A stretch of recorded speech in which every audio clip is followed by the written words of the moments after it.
네, 결국 세 번째 금리 동결이 나왔습니다. 모두가 예상을 했기 때문에 시장은 일단 강보합권에 마무리를 짓는 모습이 나왔죠. 간밤 파월 의장의 주요 내용들과 함께 또 관세 이슈들 새로 업데이트된 것들 저희 시간을 통해서 함께 점검을 해보시면 되겠습니다. 먼저 마무리됐던 3대 지수부터 점검을 같이 해보도록 할 텐데요. 오늘 뉴욕 증시 3대 지수는 일단은 상승한 채 마무리를 지었습니다. 다우가 0.7%로 가장 강한 반등을 보였고요. 나스닥이 0.2%대 상승 기조를 이어갔는데 간밤 파월 의장의 기자회견 내용들 그 어느 때보다도 더 큰 주목을 받았습니다. 점도표 발표가 없었기 때문에 많은 사람들이 파월 의장 입에만 주목을 해볼 수밖에 없었죠. 어떤 내용들이 좀 중심적으로 전해졌는지 주요 내용들 영상으로 먼저 만나보겠습니다. My colleagues and I remain squarely focused on achieving our dual mandate goals of maximum employment and stable prices for the benefit of the American people. Despite heightened uncertainty, the economy is still in a solid position. The unemployment rate remains low, and the labor market is at or near maximum employment. Inflation has come down a great deal, but has been running somewhat above our 2% longer-run objective. In support of our goals, today the Federal Open Market Committee decided to leave our policy interest rate unchanged. The risks of higher unemployment and higher inflation appear to have risen, and we believe that the current stance of monetary policy leaves us well positioned to respond in a timely way to potential economic developments. The new administration is in the process of implementing substantial policy changes in 4 distinct areas: trade, immigration, fiscal policy, and regulation. The tariff increases announced so far have been significantly larger than anticipated. The Fed has been assigned 2 goals for monetary policy: maximum employment and stable prices. We remain committed to supporting maximum employment, bringing inflation sustainably to our 2% goal, and keeping longer-term inflation expectations well anchored. Our success in delivering on these goals matters to all Americans. We understand that our actions affect communities, families, and businesses across the country. Everything we do is in service to our public mission. We at the Fed will do everything we can to achieve our maximum employment and price stability goals. Thank you. 네, 이번 설명서 발표를 통해서 제롬 파월 연준 의장의 움직임에 또 주목을 하신 분들도 계실 것 같습니다. 기존에 긴장하면 나왔었던 제스처들이 이번 성명회에서는 크게 두드러지지 않는 모습을 보이기도 했고요. 또 다소 농담이 섞인 멘트들도 날리면서 현장의 분위기는 나쁘지 않았다라는 평가가 나오고 있습니다. 조금 더 구체적으로 성명서 안에서 지난달에 발표했던 내용과는 구체적으로 어떤 부분이 달라졌는지 그 뉘앙스적으로 바뀐 부분들도 함께 자료 화면을 통해서 점검을 해드리도록 하겠습니다. 일단 직전 월과 비교해서 이번 달에 달라진 내용들 좀 점검을 해보도록 할 텐데요. 일단 순수출의 변동이 데이터에 영향을 주었다라고 이야기하면서 최근 지표는 견조한 확장을 시사한다라는 문구가 새로 추가가 됐습니다. 또 연준이 일시적 요인으로 인한 통계 왜곡 가능성을 인정하면서도 기초 체력은 여전히 강력하다라는 부분을 재차 확인을 했던 부분이고요. 또 두 번째로는 고용시장과 인플레이션에 대한 판단도 변한 것을 체크를 해볼 수가 있었는데 기존에는 양호한 고용시장과 완화된 인플레이션을 언급했다면 이번에는 높은 실업률과 인플레이션 재확산 가능성이 모두 위험해졌다라는 점을 처음으로 언급을 했습니다. 한마디로 쌍방 리스크를 연준이 처음으로 인정한 게 될 텐데 이러한 연준의 스탠스는 앞으로 정책에서 보다 신중한 접근을 선택한 것임을 시사하는 부분이 되기도 하겠습니다. 이외 주요 내용들 어떤 것들이 있었는지 또 헤드라인으로 함께 이어가 보도록 할 텐데요. 간밤 있었던 주요 내용들 경제 헤드라인으로 같이 체크를 해보도록 하겠습니다. 일단 앞에서 말씀드린 것처럼 이번에도 세 번째로 연속 동결을 이어갔습니다. 시장에서는 6월도 여전히 동결에 대한 가능성을 높이 보고 있고요. 7월부터 금리 인하에 대한 좀 가능성이 나오고 있긴 합니다만 아직까지도 연준은 데이터에 의지해서 계속해서 상황을 주시하겠다라고 이야기를 했던 만큼 명확한 시기는 시장에서 점쳐지고 있지 않은 상황입니다. 자, 그런 가운데 다음 헤드라인을 통해서 이 제롬 파월 연준 의장의 주요 발언들도 같이 좀 정리를 해보도록 할 텐데요. 이 관세 불확실성이 해소되기 전까지는 현재 금리 수준을 유지하겠다라고 이야기하면서 오히려 지금 상황이야말로 이 금리 인하를 하기 전에 관망하기 굉장히 좋은 구간에 들어와 있다라고 긍정적으로 평가를 하기도 했습니다.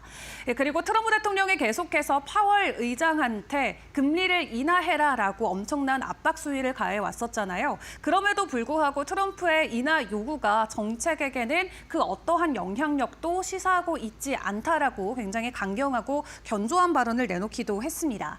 이렇게 파월 의장의 발언들 오늘 시장에는 크게 부정적인 스탠스로 적용이 되진 않았습니다. 금리 동결을 모두가 예측을 하고 있었고 경제 상황 자체는 견조하지만 앞으로 관세와 관련된 불확실성은 지켜봐야 된다라는 내용이 주였기 때문에 시장에는 크게 타격을 주지 않았는데 되려 시장에서는 보다 주목했던 부분이 바로 트럼프 대통령의 관세 관련된 이슈가 될 것 같습니다. 중국과 이제 10일에 만나게 될 텐데요. 중국과 협상하기 전에 관세 철회를 먼저 하지 않겠다라고 이야기하면서 간밤에는 되려 중국 쪽을 향해서 보다 강경한 이 관세 발언을 내놓기도 했습니다. 다만 트럼프 대통령은 워낙 관세와 관련해서 어제 다르고 오늘 다른 스탠스를 보여주고 있기 때문에 시장에서는 이런 강경한 발언에도 크게 반응하지 않는 모습을 보였고요. 이 베센트 장관의 발언에 사실 시장은 더 주목을 하는 모습을 최근 보여주고 있습니다. 조금 더 신뢰도가 높은 게 베센트 장관의 발언이지 않을까 싶은데 일단 육아용품과 관련해서 관세 면제를 검토하고 있다라는 내용도 가지고 왔고요. 10일에 본격적으로 중국과 통상 협상을 시작을 하는데 다른 국가들도 굉장히 선전하고 있다라는 내용도 함께 전해오기도 했습니다. 관세 관련해서 구체적인 내용은 머스노 5 시간을 통해서 보다 상세하게 전달을 드리도록 하겠고요. 간밤 있었던 주요 종목들의 이슈들도 좀 점검을 해봐야겠습니다. 오늘 구글이 급락했습니다. 애플 때문이었는데요. 이제 애플이 자체적으로 AI 검색 개발을 이어가겠다라는 내용을 밝혔죠. 사람들이 더 이상 구글에 검색을 하는 게 아니라 이 애플에 탑재돼 있는 AI에 물어보던가 하는 형태로 바뀌어가고 있기 때문에 구글의 검색량이 실제로 감소되고 있는 데이터를 근거로 들면서 앞으로 구글에 대한 미래가 조금은 불투명해졌습니다. 해당 소식으로 오늘 구글 장중에 8%까지도 낙폭을 키우기도 했고요. 다만 애플 같은 경우도 구글한테 상당한 수수료를 받아서 운용을 하고 있기 때문에 애플도 함께 주가가 하락하는 모습이 시장에서 포착이 되기도 했습니다. 반대로 급등했던 종목도 있죠. 호실적 발표와 함께 디즈니의 주가는 긍정적이었는데요. 뿐만 아니라 중동에서 최초로 이 디즈니 테마파크까지 건설한다라는 소식을 가지고 왔습니다. 여전히 TV 쪽으로 긍정적인 스트리밍 이 실적이 함께 공개가 됨과 동시에 앞으로 2분기에 대한 가이던스까지도 긍정적인 내용이 전해지면서 오늘 주가 긍정적으로 같이 반응을 해줬고요. 다만 테슬라 같은 경우는 오늘도 좀 추가적인 변동성이 나왔습니다. 일단 가격 방어에 성공해주는 모습은 나왔는데 어제 함께 유럽 쪽에 대한 데이터를 확인을 했었다며 오늘은 중국 쪽에 대한 데이터가 나왔습니다. 사실 올해 초에 돼서 중국에서의 테슬라 판매량이 나쁘지 않다라는 게 긍정적이었는데 일단 지난 4월에는 추가적으로 전기차에 대한 판매가 감소한 게 확인이 됐고요. 이로써 7개월 연속으로 하락세를 보이면서 전년 대비는 6%대 감소폭을 보였습니다. 그리고 오늘 반도체 관련주들의 주가가 일제히 약세를 보였습니다. AMD나 슈퍼마이크로, 마벨 등의 종목들이 AI 실적이 불투명해지면서 주가 약세가 이어졌는데요. AMD 같은 경우는 중국 쪽에 대한 매출 불확실성과 함께 주가 하락이 있었고요. 슈퍼마이크로는 어제 발표됐던 실적 2분기에 대한 가이던스가 부진하면서 오늘 추가적인 주가 변동성이 나왔습니다. 다만 미국 상무부 쪽에서 이 기존의 바이든 대통령이 가지고 갔었던 AI 수출 규제와 관련해서 철폐할 수도 있다라는 내용을 가지고 오면서 장 후반부에는 약간 긍정적인 반등이 보여지기도 했는데요. 일단 반도체와 관련해서 좀 규제안들이 어느 정도 완화가 된다면 관련주들에게는 실적 상승까지도 이어질 수 있기 때문에 추가적인 변동성은 좀 기다려 보시는 게 좋을 것 같습니다. 자, 그리고 자율주행과 관련된 이슈도 좀 점검을 해보도록 하겠습니다. 아마존 죽스가 자율주행차를 내년에 본격적으로 생산을 하고 더 확대시키겠다는 내용을 가지고 왔습니다. 다만 미국 안에서 자동차 판매량이 계속해서 증가하고 있다는 추이도 같이 확인이 되고 있는데 관련된 이슈들 추후 머스노 5 시간을 통해서 보다 구체적으로 전달을 드리도록 하겠습니다. 자, 그럼 이 외 이야기들 좀 전문가님의 입을 통해서도 저희가 내용 점검을 해봐야 될 것 같은데요. 오늘은 김장열 유니스토리 자산운용 본부장과 이야기 나눠보도록 하겠습니다. 본부장님 나와 계실까요? 네, 안녕하십니까? 네, 간밤 뉴욕 증시 일단은 상승세로 마무리를 지었습니다. 전반적인 증시 상황부터 함께 체크해 주시죠. 네, 전반적으로는 일단은 약간 올랐다, 소폭 올랐다고 말씀드릴 수 있겠고요. 두 사람의 말에 주목했습니다. 트럼프하고 파월의 말에 주목했는데 둘 다 선제적으로 관세를 인하한다든지 중국하고 협상 때문에 또는 기준금리를 인하한다든지 그런 선제적 행동 가능성에 대해서는 일단 노라는 답을 했습니다. 그럼에도 불구하고 시장이 약간 반등을 했던 거는요. 반도체 외에 전체적으로는 미중 협상이 5월 10일이죠. 스위스에서 있는데 거기에 대한 기대감이 여전히 좀 더 우세해서 소폭 상승으로 마감했다고 말씀을 드릴 수 있겠고 좀 전에 말씀하신 대로 반도체에 있어서는 막판에 규제 완화, 규제 철회 일부 가능성 보도를 알려지면서 엔비디아를 필두로 해가지고 관련되는 AI 주식들이 일제히 전체적으로 필라델피아 반도체 지수 중심으로 상승을 이끌었다. 그것이 전체적으로 시장에 도움이 됐다라고 말씀을 드릴 수 있겠고요. 그다음에 시장 전체적으로 해서 가장 큰 눈에 띄었던 것은 구글의 급락과 애플의 나흘 연속 하락, 그다음에 앞전에 말씀하신 마벨 테크놀로지의 특수한 어떤 그 이벤트에 대한 연기 이런 것들이 종합적으로는 조금 시장에 탄력을 더 높이지는 못했다 이렇게 말씀드릴 수 있겠습니다. 네, 전반적인 증시 분위기와 함께 우리가 주목해 볼 업종과 종목에 대한 이슈까지 좀 함께 점검을 주신 것 같습니다. 자, 그렇다면 주간 빅테크 이슈도 같이 체크를 해봐야 될 것 같은데 일단 대부분의 종목들 실적 발표를 완료한 상황에서 관세와 관련된 불확실성이 최근에 종목들에게는 큰 변수로 작용이 되고 있는 것 같습니다. 빅테크를 놓고 봤을 때 우리가 좀 집중적으로 점검해 볼 부분 따로 있을까요? 네, 실적 자체는 큰 이슈가 안 됐습니다. 넘버들은 다 대략적으로 부합하거나 일부는 뭐 전망에 있어갖고 약간 톤을 낮춘 거거나 관세 이슈 때문에 전망을 약간 보류한 적도 있었습니다만 전반적으로 좋았죠. 아시다시피 지난주부터 이번 주 사이에 있었던 수많은 회사들, 우리 특히 연휴 쉬면서 있었던 그런 것들도 있었기 때문에 전체적으로는 AI에 대한 투자에 대한 기조는 강화 내지는 그대로 유지한다. 그런 것이 유세했기 때문에 그나마 우리 미국 장이 4월 2일 관세가 본격적으로 부과되기 이전으로 완전히 회복했다. 그런 측면에서는 긍정적으로 볼 수 있겠고요. 다만 관세에 대해서 미중이 협상을 하고 또 품목 관세에 대해서 좀 더 구체적으로 윤곽이 드러나면서는 지금까지 올라온 강세가 더 지속될 수 있는지 정당화 여부를 좀 더 세밀하게 체크가 될 것 같습니다. 지금까지 올라온 거는 AI에 대해서 흔들림이 아직 없었다는 것이 마이크로소프트하고 메타를 중심으로 확인됐다는 것에 긍정적인 방점을 줄 수밖에 없는 거고요. 좋은 거고. 다만 휴대폰이라든지 이런 것 중심으로 AI에 조금이나마 늦춰진 회사들은 애플이라든지 아니면 AI로 인해서 ROE가 바로 나오기가 애매하거나 경기 둔화에 따른 어떤 경기 이슈로 광고 이슈가 좀 생길 수 있는 그런 주식들은 영향을 받았고 하여튼 간에 AI로 인해서 피해를 보거나 늦어진 회사들 또 오늘도 사실은 애플하고 구글이 많이 영향을 받은 게 그거거든요. 애플의 임원께서 지금 구글에 대해서 법무부가 일단 히어링 청문회를 하고 있는데 반독점 관련돼서 그렇고요. 구글의 검색, 우리가 하고 싶으면 맨날 검색하시잖아요. 그 검색에 대해서 근본적으로 결국은 오픈 AI나 포플렉스라든지 AI로 인해서 검색이 시장이 대체될 것이라는 그런 코멘트를 애플이 했어요. 애플의 임원이. 스스로 애플의 사파리 같은 검색 엔진에 대해서도 AI를 적극적으로 하겠다는 얘기를 하면서 한 얘기긴 합니다만 하여튼 이것이 가장 큰 검색 엔진의 핵심인 구글한테는 좀 더 위기로 다가오는 것처럼 보여졌죠. 물론 구글 자체도 AI를 하고 있는 거기 때문에 오늘 하락한 거가 지속적이라고 말할 수는 없겠습니다만 AI 중심으로 가는 주식과 AI 조금에 더 영향을 받는 주식 간에 차별화가 났다는 점에 주목하실 필요가 있다고 말씀드리겠습니다. 네, 여기까지 김정열 본부장과 함께했습니다. 도움 말씀 감사드립니다. 네, 감사합니다.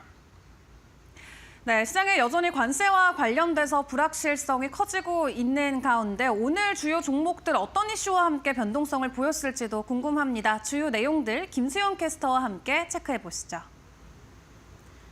네, 간밤 뉴욕 증시에서 특징적인 종목들 함께 살펴보겠습니다. 오늘도 1분기 실적 발표가 연달아 이어지고 있는 가운데 주요 기술주 알파벳부터 자세한 내용 살펴보겠습니다. 알파벳은 간밤에 주가가 8% 가까이 하락했습니다. 블룸버그 보도에 따르면 애플의 에디 큐브 사장은 수요일 애플이 AI 기반 검색 기능에 집중하기 위해 사파리 웹브라우저를 개편하는 것을 적극적으로 검토하고 있다고 밝혔습니다. 이 발언은 구글 검색 점유율을 위협할 수 있는 대목이었고요. 기존 애플과의 연간 200억 달러 제휴에도 영향을 줄 수 있다는 우려를 키웠습니다. 네, 다음은 애플입니다. 애플도 알파벳과 함께 하락세를 보였습니다. 1.14% 하락했는데요. 애플 서비스 부분 부사장 큐는 향후 오픈 AI나 퍼플렉시티 같은 AI 검색 엔진이 사파리에 들어올 수 있다고 밝혔습니다.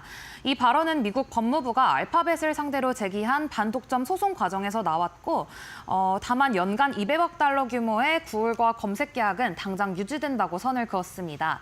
잠재적 파장을 의식한 듯 애플 주가는 이날 1.5%가량 하락했습니다. 다음은 테슬라입니다. 간밤 나온 자료로 인해 장중에 하락세를 보였지만 회복하면서 0.32% 상승했는데요. 4월 중국 상하이 공장 출하량이 전년 대비 6% 감소했고 1분기 중국 매출도 22% 줄었습니다. 여기에 핵심 기술인 자율주행 FSD 소프트웨어가 아직 완전한 수준에 미치지 못한다는 평가까지 더해지면서 주가 하락했는데요. 기술 리더십에 대한 의문이 커지며 성장 기대가 흔들리는 모습이었습니다. 네, 다음으로 1분기 실적 발표한 기업들 함께 이어서 살펴보겠습니다. 네, 월트 디즈니인데요. 월트 디즈니는 실적과 가이던스 모두 예상치를 상회하는 모습이었습니다. 여기에 더해 아부다비에 새로운 테마파크 건설 계획을 발표하면서 장중에 주가 10% 이상 상승하는 모습이었습니다. 네, 다음으로는 비만 당뇨 치료제 위고비로 유명한 덴마크 제약회사 노보노디스크인데요. 복제약 퇴출 기대감에도 불구하고 위고비의 매출이 기대에는 미치지 못했습니다. 또 여기에 더해 연간 가이던스도 하향 조정했는데요. 그럼에도 불구하고 1분기 실적은 양호했습니다. 1.9% 상승하며 장 마감했습니다. 네, 다음으로는 우버 보겠습니다. 승차 공유와 음식 배달 플랫폼으로 유명한 우버는 1분기 실적 발표에서 주당 순이익은 기대를 웃돌았지만 매출은 소폭 미달하며 엇갈린 반응을 보였습니다. 특히 플랫폼 이용자의 성장세가 둔화되면서 단기적인 실적 모멘텀이 약해졌다는 평가까지 나왔습니다. 주가 2%대 하락 보였습니다. 네, 다음으로 계속해서 1분기 실적 발표한 기업들 함께 살펴보겠습니다. 클라우드와 대형 데이터 센터에 들어가는 고성능 네트워크 장비를 만드는 아리스타 네트워크스인데요. 1분기 매출이 처음으로 20억 달러를 넘기며 실적은 좋았지만 2분기 수익성 둔화 전망이 나오면서 투자 심리가 위축됐습니다. 4.76% 하락하며 장 마감했습니다. 네, 다음은 사렙타 테라퓨틱스입니다. 유전자 치료제를 개발하는 바이오테크 기업인데요. 1분기 대규모 손실에 더해서 연간 매출 전망을 기존보다 20% 이상 낮췄습니다. 이렇게 전망을 대폭 하향 조정하면서 장중에 주가는 21% 가까이 하락을 했는데요. 여기에 더해서 시장 전반의 바이오 업황 압박과 더불어서 투자 심리가 급격하게 냉각되는 모습이었습니다. 네, 다음은 업스타트 홀딩스입니다. 이 기업은 AI 기반의 자동차 대출 플랫폼을 운영하는 핀테크 기업인데요. 1분기 실적은 양호했지만 2분기 매출과 손실 전망이 모두 시장 기대치를 밑돌면서 주가가 10% 이상 빠지는 모습이었습니다. 네, 다음으로는 방금 전에 실적 발표한 기업들도 함께 살펴보겠습니다. 엠러빈입니다. 엠러빈은 1분기 실적 아주 좋은 실적을 냈습니다. 광고 수익이 71% 급증하면서 전체 매출도 40% 이상 증가했고요. 이로 인해서 이익은 작년보다 2배 넘게 뛰었습니다.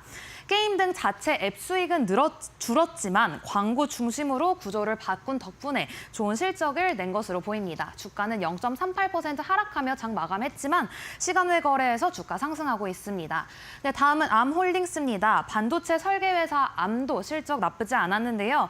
그런데 문제는 다음 분기 분기 전망이었습니다. 매출과 이익 모두 시장 기대에 못 미칠 거라면서 주가가 빠졌는데요. 주가 역시 지금 시간 외 거래에서 하락하고 있습니다. 네, 다음은 아이온큐 보겠습니다. 양자 컴퓨터를 만드는 아이온큐가 실적과 함께 대형 계약 소식을 발표했는데요. 수익은 목표를 웃돌았고 보유 현금도 7억 달러나 있다고 하면서 재무도 탄탄한 것을 보였습니다. 또 여기에 더해 미국 에너지부와 2,200만 달러 계약을 맺고 여러 회사를 인수하면서 기술력과 상업화를 동시에 키워가고 있습니다. 특히 기존 컴퓨터보다 더 빠른 시뮬레이션 결과까지 내면서 기술 경쟁력까지 보였습니다. 주가는 지금 시간의 거래에서 상승하고 있습니다. 네, 다음으로는 어제 간밤에 이슈 있었던 종목들도 함께 살펴보겠습니다. AI와 클라우드용 반도체를 설계하는 마벨 테크놀로지가 기대됐던 투자자의 날 행사를 2026년으로 전격 연기하면서 전략 방향에 대한 불확실성이 재부각됐습니다. 거시경제 변수까지 겹치면서 주가는 약 8% 가까이 빠졌고요. 일부 증권사는 투자 의견을 중립으로 하향 조정했습니다. 다음은 사이버 보안 플랫폼 크라우드 스트라이크 보겠습니다. 1분기 실적 발표를 앞두고 있는 지금 전 세계 직원의 5%에 해당하는 500명을 감원하겠다고 발표했는데요. 이 감원은 AI 기술을 활용한 생산성 향상에 집중하겠다는 것으로 해석되고 있습니다. 주가는 5% 가까이 빠졌습니다. 네, 마지막으로 로지텍 살펴보겠습니다. PC 주변기기와 게이밍 장비를 만드는 스위스 기업인데요. UBS는 알파 세대의 게임 수요 확대를 근거로 투자 의견을 매수로 상향 조정했고요. 이는 주가는 긍정적으로 반응했습니다. 네, 이렇게 해서 오늘 간밤 뉴욕 증시에 있었던 특징적인 종목들 함께 살펴봤습니다. 이어서는 오늘 꼭 알아야 할 이슈 5개, 머스노 5로 이어지겠습니다.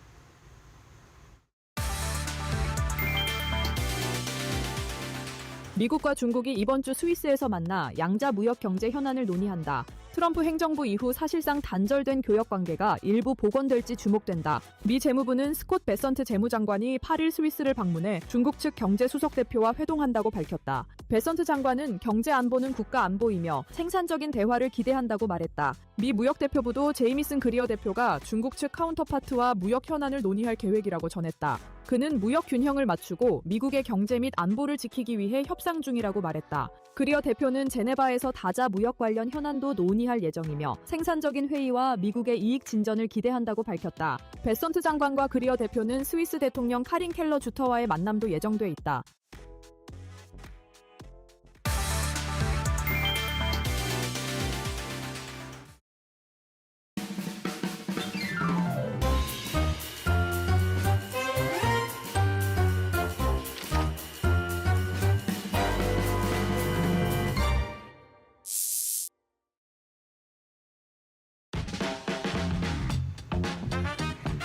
네, 간밤 있었던 주요 외신 헤드라인 함께 확인해보는 머스노 5 시간입니다. 앞에 헤드라인에서 확인해봤던 내용들 조금 더 구체적으로 이번 시간을 통해서 전달 드리도록 하겠습니다. 먼저 간밤 있었던 파월 의장의 성명회를 통해서 전해진 내용들부터 점검을 해보도록 할 텐데요.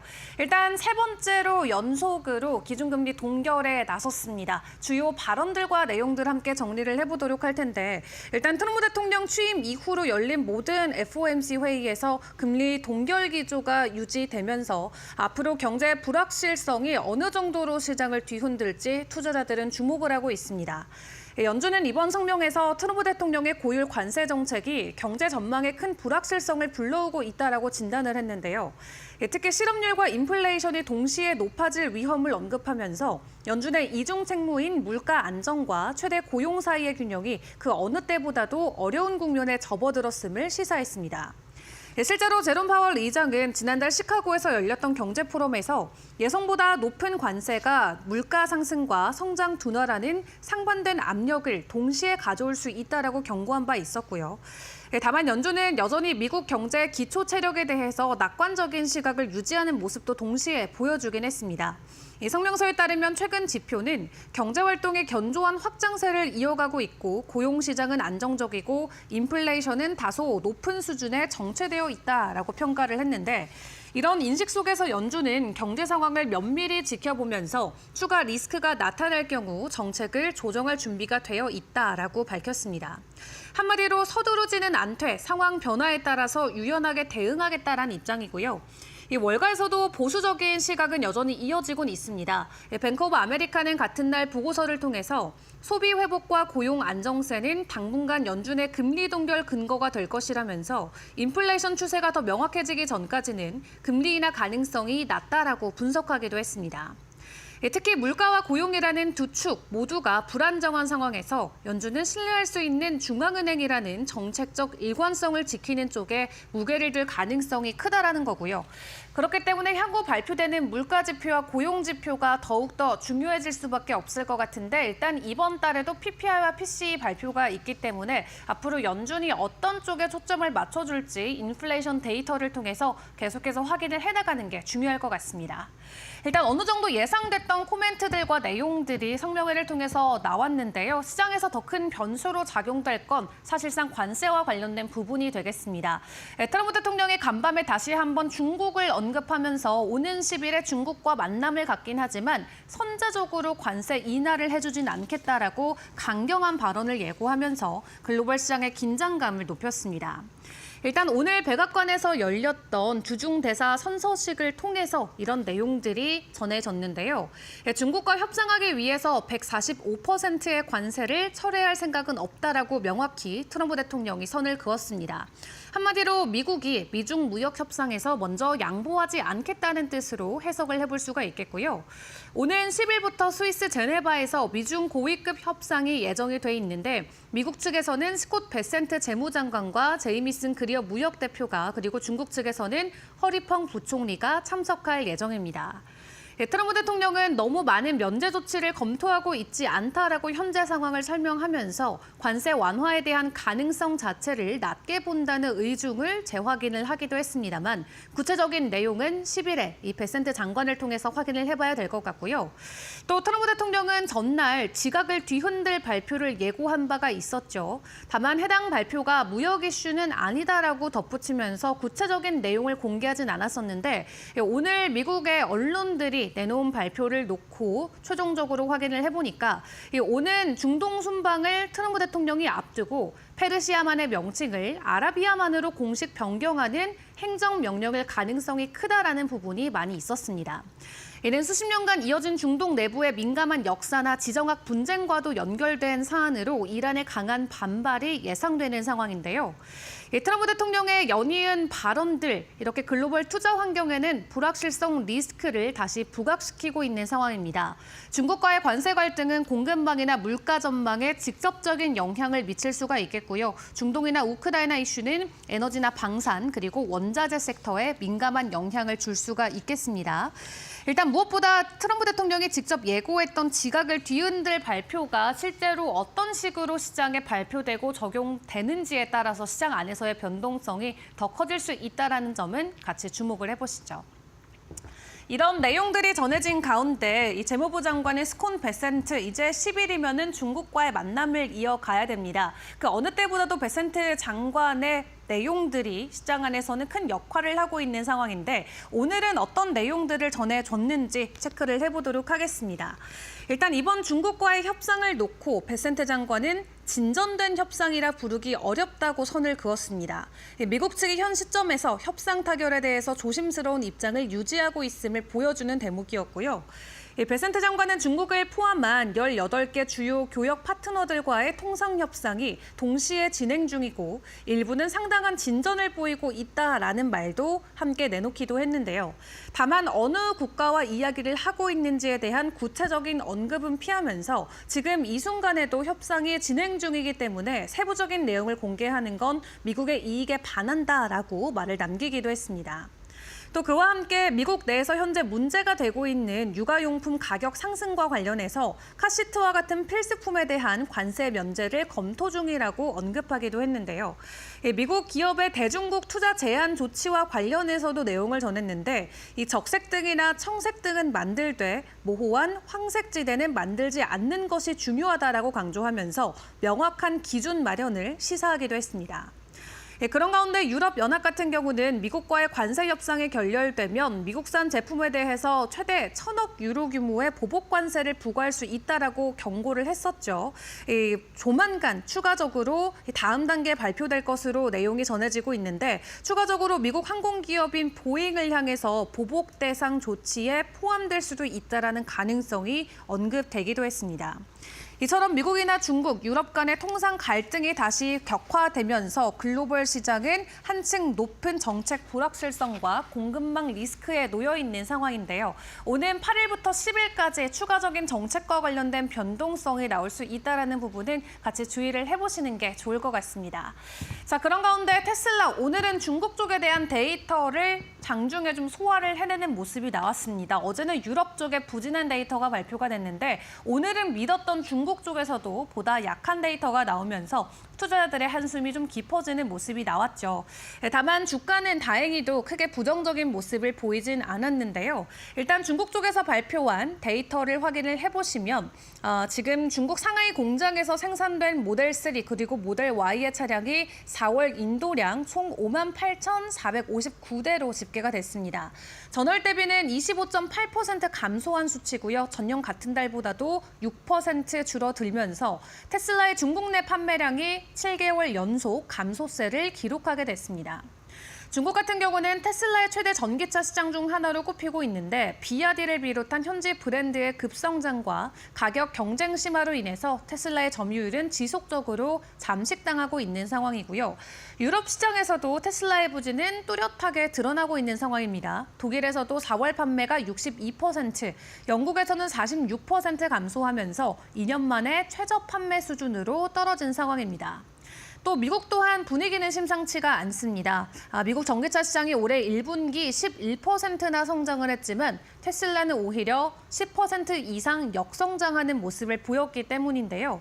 다만 4월에 미국에서도 전년 대비 추가적으로 하락했을 가능성이 현재 예상이 되고 있고요. 전년 대비는 70% 이상 급감했을 가능성도 제기가 되고 있습니다.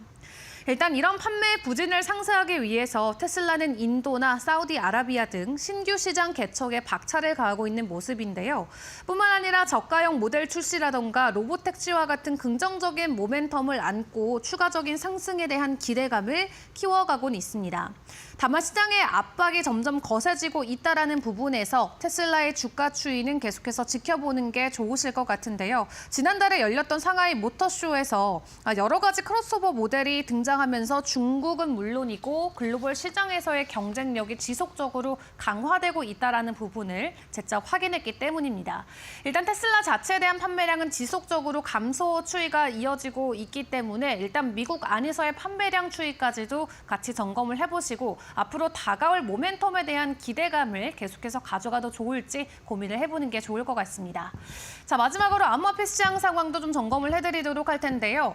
베센트 장관이 미국이 디지털 자산 최고 중심지가 돼야 된다라는 발언을 직접적으로 내놓으면서 여전히 암호화폐에 대한 뜨거운 관심을 재차 강조했습니다. 간밤에도 비트코인 추가적인 반등을 강하게 보여주진 않았지만 97,000달러 선의 가격 횡보가 이어지면서 시장 안에서의 긍정적인 기조는 이어지고 있는 상황인데요. 정책 차원에서 여전히 미국 정부가 긍정적으로 암호화폐 시장을 수용하려는 움직임들이 포착이 되면서 시장 안에서의 기대감은 여전히 유효한 상황입니다. 추가적인 변동성 계속해서 지켜보시죠. 지금까지 머스노우 5 시간이었습니다.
안녕하세요. 매드토크 신일섭입니다. 오늘의 주제는 관세의 시작, 원흉 펜타닐, 트럼프 불 뿜는 행정명령, 농부들이 관세 최대 피해자라고 트럼프 내 최대 지지자다. 테슬라 제치고 떠올라 니오, 파월 트럼프 우린 우리대로 간다. 월트 디즈니 입모양이 치즈니입니다. 자, 첫 번째 관세의 시작 원흉 펜타닐입니다. 자, 지금 이 그 관세 전쟁, 트럼프가 가장 아름다운 단어라고 말했던 테리프스. 물론 그 다음에 이제 멜라니아 여사가 그럼 우리 사랑, 가족 이런 거는 몇 순이냐. 그래서 이제 사랑 그리고 자기가 믿는 기독교의 신, 물론 자기가 교황이 되려고까지 하고 있지만 신 그리고 테리프스 관세는 한 5번 정도 된다 하고 뒤로 미루긴 했지만 그래도 여전히 가장 사랑하는 것으로 보이는 지금 관세. 결국 이거 어제 파월의 입에서도 관세, 트럼프 입에서도 관세, 세계의 모든 언론이 관세라는 단어가 도대체 지금 한 달 내 혹은 그 트럼프 취임 100일 후에 한 몇십만 번이 나왔을까, 몇백만 번도 나왔겠죠. 전 세계 각국 언론, 전 세계 각국의 사람들의 입에 오르내린 관세의 단어의 숫자를 센다면 헤아릴 수 없을 정도일 겁니다. 그런데 이 관세 전쟁이 시작된 그 계기는 무엇인가? 지금 뭐 그게 핑계일 수도 있고 그게 진짜 근본적인 이유일 수도 있습니다. 트럼프가 계속 평상시부터 마약, 펜타닐에 관련된 얘기를 계속 증오심을 불태우면서 했기 때문이죠. 자, 어저께 이제 마약 단속국에서 사상 최대의 펜타닐을 압수한 사진을 트럼프가 트루스 소셜에 올렸습니다. 각종 무기도 발견됐고요. 그걸 거래했던 대금 달러 뭉치도 발견됐고요.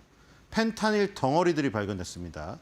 지금 뭐 유튜브에 최근에 그런 콘텐츠들이 많던데 샌프란시스코는 과연 안전한가? LA는 과연 안전한가? 한국인 유튜버들이 미국에 직접 가서 거리를 거닐면서 경험하는 그런 어떤 유튜브 콘텐츠들이 유행을 타고 있더라고요.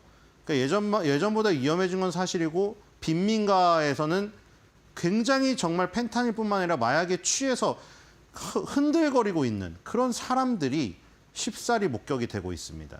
트럼프가 이 전쟁을 처음에 시작할 때 캐나다, 멕시코, 그다음 중국 이 세 국가를 딱 집어서 펜타닐을 수출하거나 펜타닐의 원료를 만든다고 의심이 된다고 하여 펜타닐 관세를 10% 매기고 시작했습니다. 거기에 국가별 관세에 더하여 각각의 관세까지 더해져서 중국은 무려 145%의 관세를 부과받게 되었고 지금 결국에는 펜타닐이 결국 미국인들을 사망시키는 절대적인 원인이다 하면서 이 전쟁을 시작한 이 계기로 펜타닐을 꼽고 있습니다.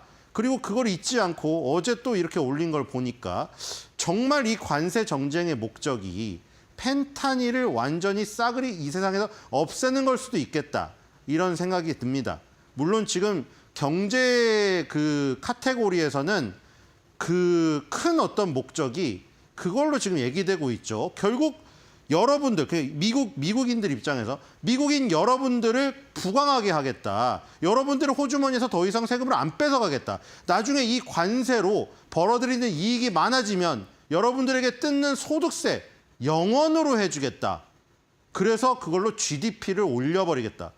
그걸 얘기를 하고 있지만 처음에 캐나다, 멕시코, 중국에게 때린 것이 처음에 펜타닐에 대한 관세였고 펜타닐을 극히 싫어하고 이 오염된 이 나라의 비틀거리는 모습을 보기를 싫어하기 때문에 아들 베렌에게도 맨날 강조했던 것이었고 절대 너 그 마약하면 안 된다.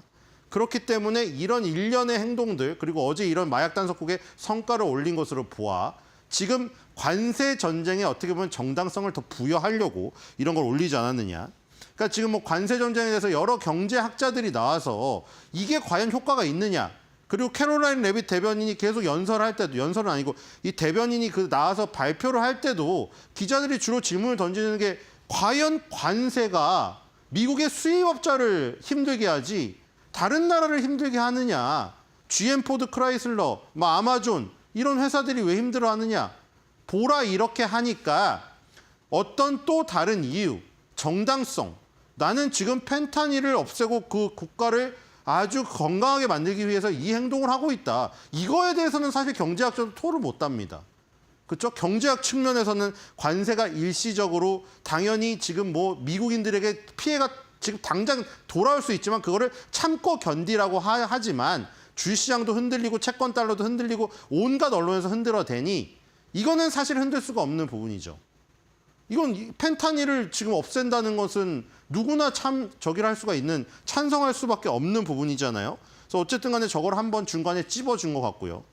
두 번째는 농부들이 관세 최대 피해자라고 트럼프 내 최대 지지자다. 뭐냐면 이제 바로 경제학 측면에서 얘기하는 것이죠.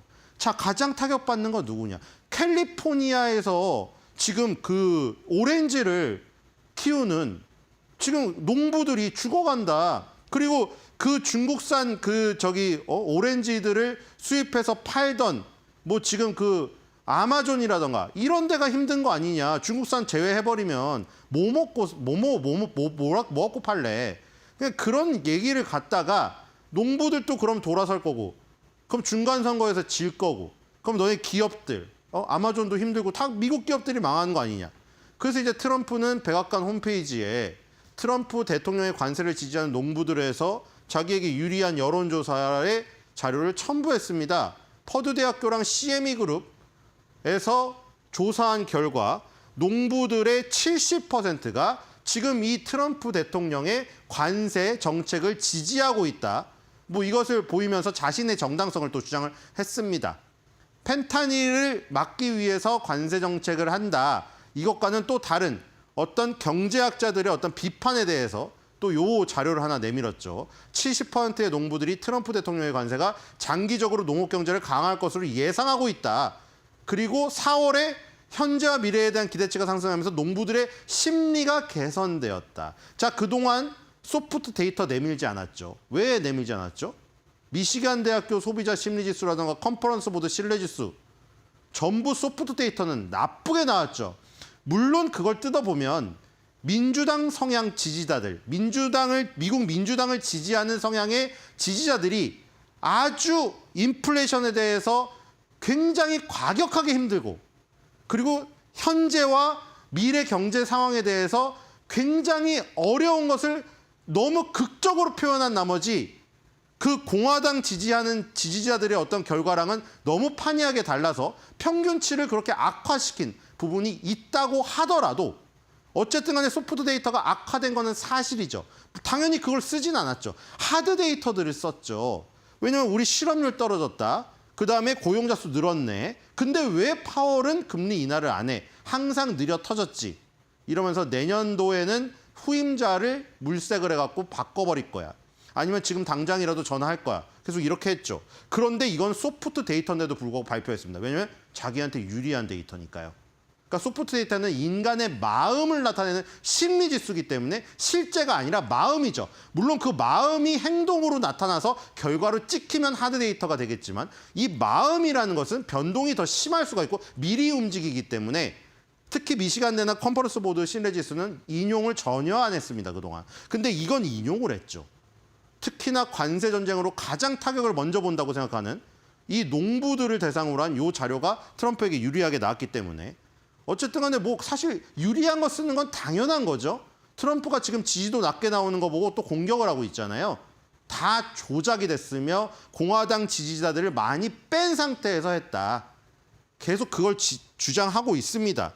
여러 군데에서 여론조사가 나오기 때문에 그거는 다 이 지금 국민들이 알아서 판단해야 됩니다. 우리나라도 마찬가지지만 미국도 딱 반반으로 나눠져 있기 때문에 그 반대쪽에 가면은 이쪽 의견이 단 것 같고 이쪽으로 오면 또 이쪽 의견이 단 것 같습니다. 그리고 서로 자기한테 유리한 여론조사를 인용하고요.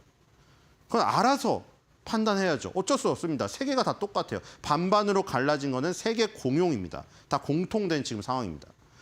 자, 그다음에 트럼프의 불법는 행정명령입니다. 지금 행정명령을 거의 매일 하나씩 쏟아내고 매일 하나도 아니죠. 수 개씩 쏟아내고 있잖아요. 매일 그 트럼프 이제 사인을 외울 것 같지 않습니까? 이 사인? 그렇죠? 바이든한테는 바이든은 자동 펜으로 했기 때문에 다 무효라고 했는데 트럼프는 항상 자기 펜으로 저렇게 똑같이 하도 많이 써서 그런지 한 치의 각도의 오차도 없더라고요. 마치 복사한 것 마냥. 그런데 이걸 무려 지금 130건을 했다는 겁니다. 지금 사상 최대입니다. 미국 대통령 중에 행정명령을 가장 많이 내렸어요. 지금. 그리고 2위, 3위가 프랭클린 루즈벨트인데 프랭클린 루즈벨트는 미국의 대공황도 맞았고 세계 2차 대전, 그러니까 굉장히 심각한 경제 위기라던가 전쟁의 위기 속에서 당연히 대통령의 행정명령이 많이 나올 수밖에 없는 상황에 있던 사람이 2, 3, 4위를 차지한 것이죠.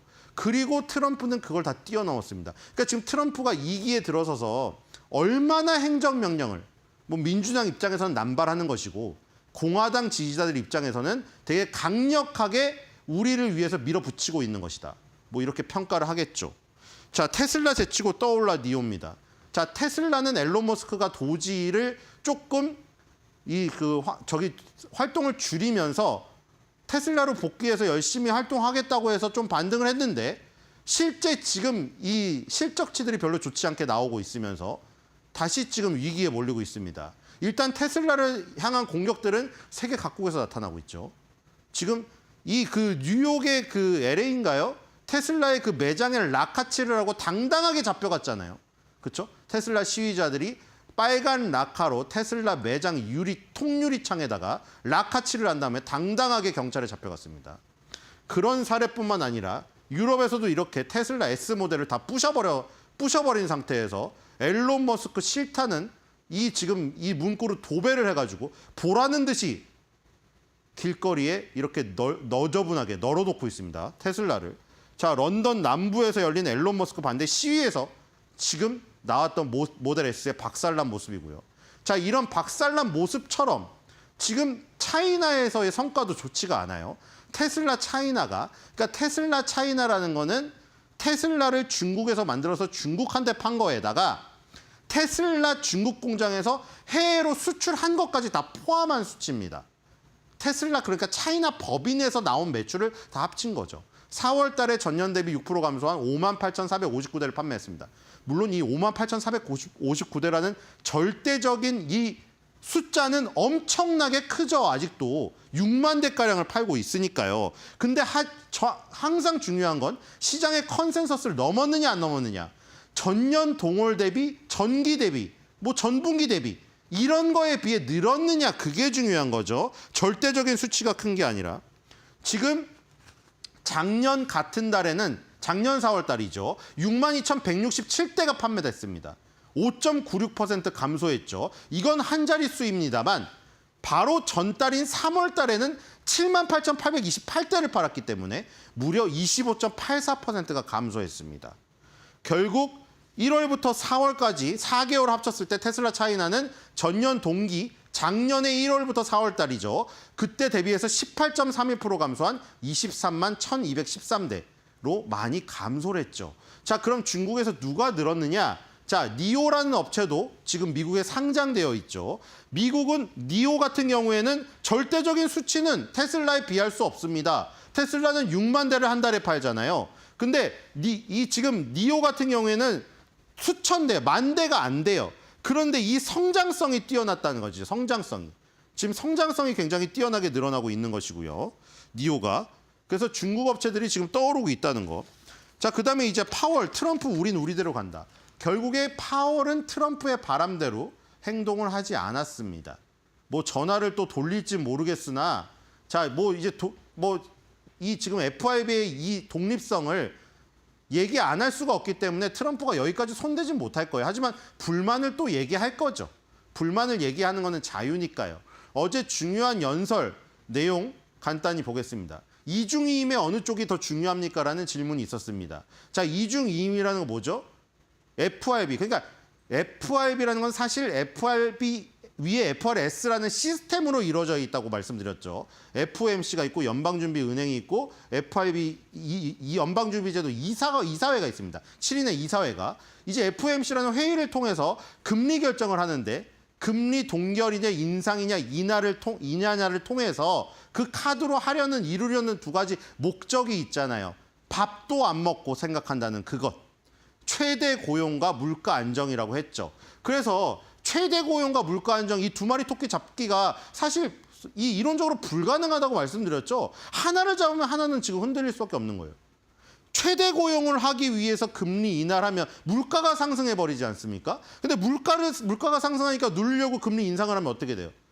그럼 고용이 떨어집니다. 이게 정말 어려운 것이거든요. 그렇기 때문에 그 사이에서 게임을 잘해야 되는데 이중 의무의 두 가지 요소를 모두 위협하는 것이 뭐라고 했죠? 관세라고 했습니다. 이렇게 하면 또 언론은 트럼프를 직격했다고 하겠죠. 파월이 대놓고 트럼프가 관세를 때려서 잘못했다 이렇게 얘기는 하진 않지만 관세 얘기를 했기 때문에 지금 관세를 가장 많이 얘기하고 있는 사람이 누굽니까? 계속 얘기한 대로 아름다운 단어라고 한 사람이 트럼프 대통령이니 관세가 이중 의무의 두 가지 요소를 모두 위협한다지 않습니까? 그러니까 간접적으로 공격당했다고 생각하겠죠, 트럼프는. 내가 지금 관세 정책을 펼치고 있는데 감히 파월 너 이중 의무를 하는데 알아서 하면 되지 관세가 위협이 됐다고? 이럴 수가 있겠죠. 파월 의장이 그런 일이 발생한다면 경제가 각 목표에서 얼마나 멀리 떨어져 있는지 각 목표의 격차가 좁혀질 것으로 예상되는 잠재적으로 다른 시간대를 고려할 것이라고 말했다고 합니다. 사실 말이 굉장히 어렵죠. 자, 그다음에 관세로 인해 앞으로의 길이 불투명해졌다고 파월 의장이 말했다. 자, 이것도 사실 트럼프를 간접적으로 직격한 거나 다름이 없긴 합니다. 관세의 큰 인상이 지속된다면 인플레이션의 상승, 경기 둔화, 실업률 증가를 초래할 가능성이 높다. 그러니까 관세를 지금 괜히 전쟁을 일으켜서 우리가 지금 연준의 이중 책무를 하기 힘들게 만들었으며 올해도 힘든데 이 두 마리 토끼를 다 놓치게 만드는 것이다. 물가 안정을 놓쳐서 인플레이션이 상승해버리고 최대 고용을 놓쳐서 실업률이 증가해버려서 결국 경기가 둔화될 것이다. 근데 뭐 때문에? 관세의 큰 인상이 지속된다면. 관세를 또 쳤습니다. 그렇죠? 파월 의장이 이번 인상이 일회성 급등일 수도 있고 지속적인 인플레이션 상승일 수도 있다. 트럼프는 계속 얘기하고 있죠. 인플레이션은 전혀 없는데 파월이 괜히 쫄아가지고 자꾸 느리게 움직인다 이거죠. 인플레이션 전혀 없다. 달걀 가격이 87%가 하락했으며 지금 휘발유 가격은 갤런당 1.98로 2달러 밑으로 내려갔는데 어디가 인플레이션이 있냐 이거예요. 트럼프는 지금. 근데 파월은 인플레이션이 지금 지속될 수도 있으니 우리가 섣불리 행동할 수 없다는 겁니다. 일회성 상승이 지속적으로 되지 않게 지켜보겠다는 것이죠. 그래서 정책 발표 기자회견에서 관망세가 필요하다고 거듭 강조했습니다. 그리하여 금리 인하도 안 하고 금리 동결을 했다. 자, 월트 디즈니 실적 보겠습니다. 자, 매출이 7% 증가해서 23.6빌리언 달러 나왔고요. 자, 순이익이 좋아졌죠. 전년 동기에 20밀리언 손실이었던 게 3.2빌리언 이익으로 돌아섰습니다. 턴어라운드 했죠. 주당 순이익이 1.81달러 나왔고 당연히 전년 동기는 이익이 순손실이었기 때문에 주당도 순손실이죠. 자, 이제 non-GAAP로 일회성 비용을 제거해주자 1.45 조금 떨어졌는데 20% 증가했죠. 그 수치가. 자, 엔터테인먼트가 9% 증가했고요. 익스피어리언스가 6% 증가했습니다. 스포츠도 5% 증가했네요. 그렇죠? 이 익스피어리언스 지금 이 월트 디즈니 리조트 또 하나 만든다고 하네요. 아랍에미리트에. 그다음에 엔터테인먼트 부분은 9% 증가를 했고요. 자, 지금 리니어 네트워크 옛날에 구형 그런 케이블 TV들이죠. 저쪽은 계속 쇠퇴하고 있습니다만 다이렉트 투 컨서머, 그다음에 컨텐츠 세일스 라이즈닝 이 부분이 54% 증가했다. 바로 디즈니 플러스 가입자가 엄청나게 늘어나고 있다는 것이죠. 자, 어닝 서프라이즈를 보겠습니다. 528.18밀리언 달러 어닝 서프라이즈입니다. 23.09빌리언 달러 매출 예상되었는데 24.62빌리언 달러가 나왔고요. 4분기 연속 매출 서프라이즈고 지금 어닝도 4분기 연속 서프라이즈입니다. 1.19달러 예상됐는데 1.45달러가 나왔습니다. 자, 실적이 어닝 서프라이즈가 나왔고 지금 주력으로 지금 그 밀고 있는 디즈니 플러스 가입자 수가 이 지금 관세에도 불구하고 줄지 않았기 때문에 갭 상승을 띄우면서 지금 51선과 201선을 단 한 번에 뛰어넘는 갭 상승이 출현했습니다. 자, 주봉을 보겠습니다. 일봉에서의 그 갭 상승이 주봉에서도 50주선과 20주선도 지금 침투하는 이런 모습으로 나타났고요. 자, 월봉을 보도록 하겠습니다. 네, 월봉이 하나 없군요. 자, 지금 월봉도 보시면은 밀집되어 있는 구간에 지금 들어있다는 거 볼 수가 있겠고요. 자, 이 보시면 investing.com의 만평인데 트럼프가 지금 마구 열차를 모는 바람에 이 파월 같은 경우에는 트럼프가 맨날 느리다고 하니까 저 뒤에서 지금 잡고 있는 모습이죠. 지금 계속 이대로 가면은 파월은 나가 떨어지던가 아니면 계속 포커스 페이스를 유지하면서 따라올 겁니다. 그렇죠? 지금 저렇게 혼란스러운 어떤 모습을 파월이 보여주고 있진 않지만 사람들이 보기에 저런 어떤 저기다 지금 자세를 취하고 있는 것 같다. 저런 그림이겠죠. 그래서 오늘 한 줄 매듭평은 파월 입장에서 한번 말해 보겠습니다. 파월 이러다 탈선하면 다 죽는겨.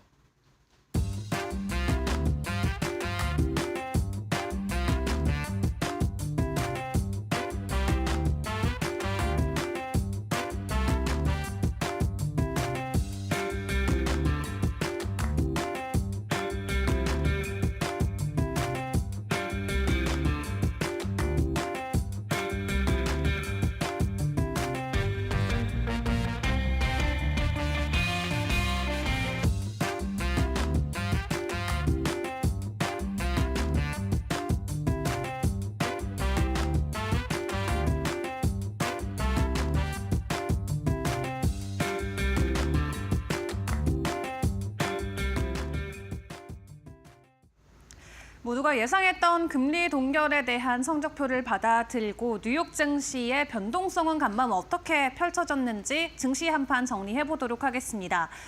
사실 미국과 중국 간의 무역 협상 기대감에 장 초반에 상승세를 보이던 3대 지수가 파월 의장의 이 성명서 발표와 함께 금리 동결 소식이 전해지자 일제히 좀 하락세로 전환이 됐었습니다. 특히 나스닥 같은 경우는 가장 큰 폭의 낙폭을 보이다가 장 후반부에 이 AI 반도체 칩과 관련된 수출 통제 이슈가 완화될 것이다라는 내용이 전해지면서 기술주들이 일제히 반등하는 모습이 나오자 나스닥 지수도 강보합권에 마무리를 짓는 모습이 나왔고요. 다우와 S&P 500 같은 경우도 추가적인 상승 흐름을 만들어내면서 이거래일 연속으로 3대 지수가 일제히 하락했던 모습을 일시적으로 멈춰가는 모습이 오늘 나왔습니다. 금리 동결에도 불구하고 미국과 중국 간의 회담 기대감이 오늘 증시의 상승을 이끌었다 생각을 해볼 수가 있겠고요. 이 금리 인하와 관련해서 좀 구체적인 내용들 점검을 해보도록 할 텐데요. 일단 파월 의장의 주요 내용들, 발언들을 좀 같이 점검을 해보도록 하겠습니다. 만장일치로 일단 금리 동결이 나왔는데 지난번에 FOMC 했을 때만 하더라도 한 명의 의원이 반대를 했었긴 했었죠. 다만 이번에는 모두 만장일치로 동결에 투표를 했다라고 하고 파월 의장은 고용이나 물가 리스크가 동시에 확대될 수 있다라는 쌍방 리스크를 처음으로 같이 언급을 했습니다. 그렇기 때문에 신중한 대응이 더 필요하다라는 내용이었고요. 또 관세와 관련해서는 당연히 인플레이션에도 영향이 있을 수밖에 없겠죠. 인플레이션과 경기 둔화를 관세가 초래할 수 있기 때문에 데이터는 계속해서 지켜봐야 된다라는 강경한 입장을 보이기도 했습니다. 다만 지금 상황에서의 경제 상황은 나쁘지 않다라고 이야기를 해주기도 했는데요. 다만 추가적인 리스크가 나올 수 있기 때문에 그때 돼서 움직임을 보이되 지금 현재 당분간은 움직임을 보여줄 필요가 없다라고 이야기를 했습니다. 때문에 시장에서는 오는 6월도 아닌 7월부터 금리 인하가 나오지 않을까라는 기대감을 가지고 있습니다. 다만 7월에 대한 금리 인하도 해당 가능성이 높은 상황은 아니기 때문에 일단 추가적으로 상황을 지켜봐야 될 것 같고요. 연준에서 점도표는 올해 말 기준으로 여전히 50bp 인하를 유지하고 있습니다. 한 번에 아예 빅컷을 단행을 할지 아니면 스몰컷으로 2번 나눠서 진행할지 상황을 지켜봐야 될 것 같은데 일단 여름 안으로 금리 인하에 대한 기대감을 크게 가져갈 수는 없는 상황이라는 거 체크를 해보시는 게 좋겠습니다. 월가에서도 전반적으로 평가 자체는 좀 부정적인 시각들도 꽤나 있었습니다. 금리 인하 재개가 우리가 예상했던 것보다 늦을 수도 있다라고 뱅크 오브 아메리카도 오늘 보고서를 통해서 내용 전달을 해왔고요. 그럼에도 불구하고 오늘 증시가 반등을 할 수 있었던 건 앞에서 말씀드렸던 AI 규제 완화 소식이라던가 중국과 조만간 만남을 이어가는데 투자자들이 초점을 맞췄기 때문입니다. 고위급 무역 협상이 오는 10일 스위스에서 개최가 되죠. 다만 트럼프 대통령도 그렇고 베센트 장관도 그렇고 적극적으로 관세를 인하하겠다라는 스탠스는 보여주고 있지는 않습니다. 트럼프 대통령은 관세 천재 철회는 하지 않을 것이다라고 이야기를 했고요. 베센트 장관 같은 경우도 진전된 협상은 아니다라고 이야기를 하면서 일부 품목에 대한 이 협상 조치가 이어질 수는 있겠다. 하겠다라고 상황을 설명을 했습니다. 10일에 어떤 내용들이 전해지냐에 따라서 시장의 변동성이 극으로 나뉠 수 있다는 거 일단은 주의를 해보시고 같이 기다려보시죠. 자, 그럼 오늘 시장 안에서 있었던 주요 종목들의 이슈들 좀 점검을 해봐야겠습니다. 알파벳이 7.5%나 하락한 채 마무리를 지었는데 알파벳은 애플 때문에 오늘 좀 주가 하락이 크게 나왔습니다. 물론 어제도 광고국과 관련된 부분을 분할해야 된다는 이슈가 있어가지고 추가적으로 주가 하락에 대한 부담을 안고 가긴 했습니다만 오늘 알파벳이 7.5%나 급락했던 건 애플이 추가적으로 앞으로 구글 검색 엔진에 대한 필요도에 의문점을 제시를 했기 때문입니다.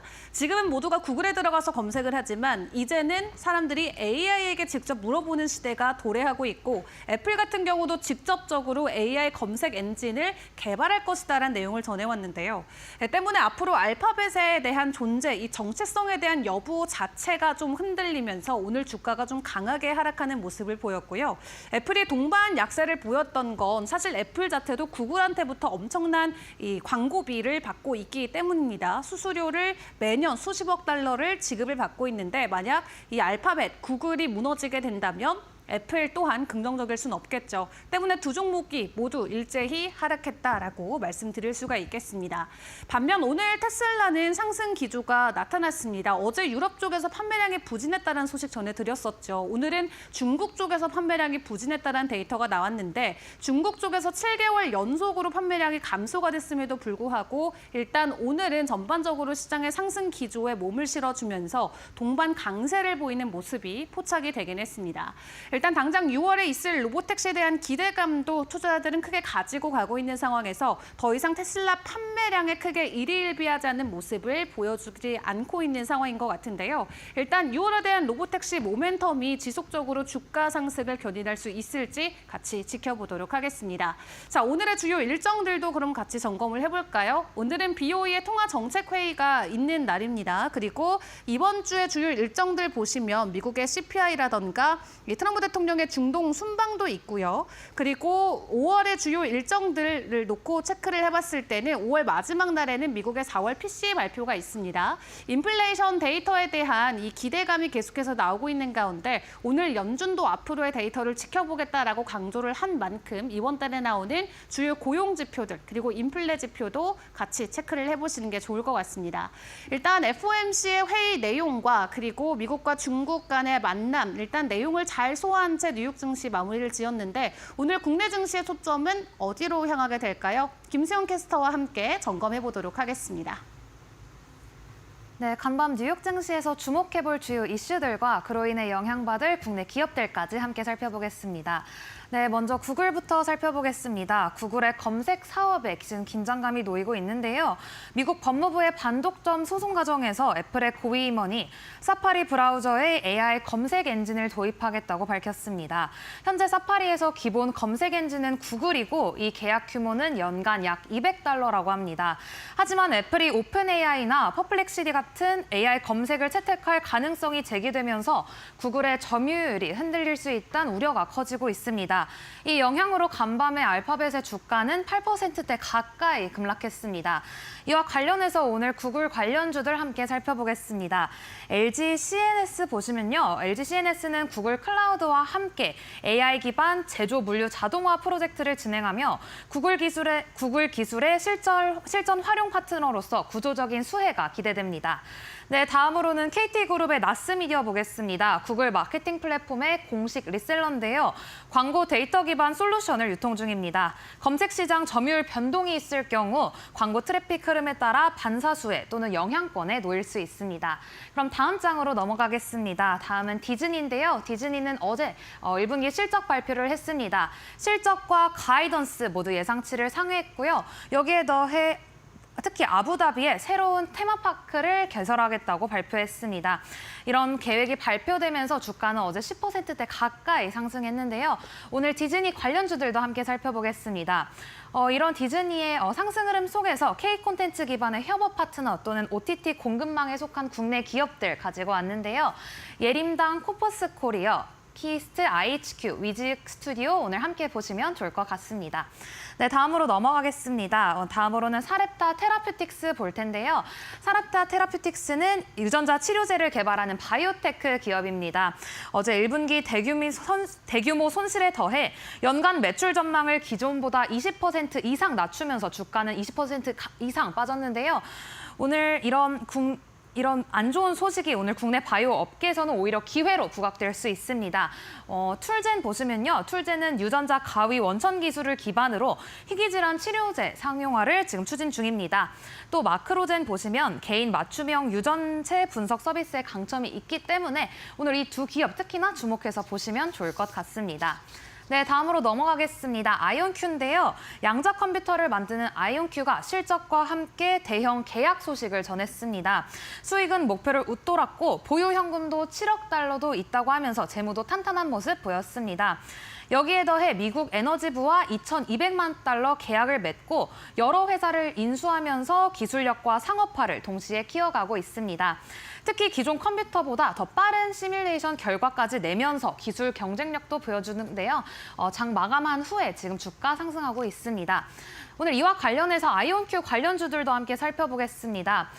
국내에서는 양자 컴퓨팅을 둘러싼 인프라, 보안, 통신 세 가지 축에서 투자 기회 포착될 수 있는데요. 특히 우리로 보시면 우리로는 양자 암호 통신 장비 국산화에 성공하며 정부 과제 중심의 직접 수혜주로 주목됩니다. 오늘 우리로 주목해서 보시면 좋을 것 같습니다.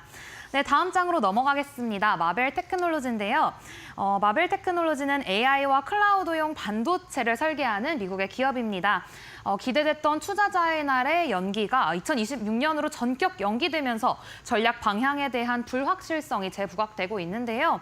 또 여기에 거시경제 변수까지 겹치면서 주가가 약 8%대 빠졌습니다.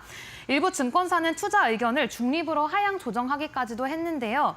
이 여파는 국내 반도체 공급망 전반에 간접적인 영향을 줄 수 있습니다. 특히 고성능 칩과 클라우드 인프라 설비에 납품하는 기업들이 주요 주목 대상인데요. STI 보시면 STI는 반도체 공정 장비를 생산하고요.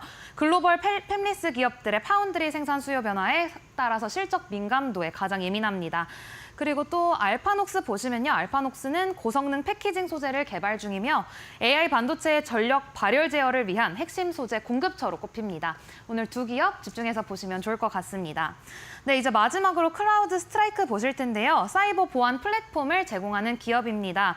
1분기 실적 발표를 앞두고 있는 클라우드 스트라이크는 어제 전 세계 직원의 5%에 해당하는 500명을 감원하겠다고 발표했습니다. 이 감원 소식은 CEO가 AI 생산성 향상에 강조하겠다는 해석으로 보이는데요. 이 같은 발표 나오면서 어제 5%대 가까이 하락했습니다. 국내 시장에서도 이 AI 기반 사이버 보안 시장을 한번 살펴보시면 좋을 것 같은데요. 특히 안랩 보시면요. 안랩은 기업용 보안 솔루션, 엔드포인트 방어 체계에서 가장 탄탄한 실적 기반을 가진 대표 보안주입니다. 그리고 이글루를 보시면 이글루는 위협 탑재 및 관제 솔루션 특화돼 있고요. 또 AI 보안 자동화 솔루션을 직접 운영 중인 기업으로 오늘 두 가지 기업, 크라우드 스트라이크와 함께 한번 보시면 좋을 것 같습니다. 네, 이렇게 해서 어제 뉴욕 증시에서 주목해볼 주요 이슈들과 그로 인해서 영향받을 국내 기업들까지 함께 살펴봤습니다.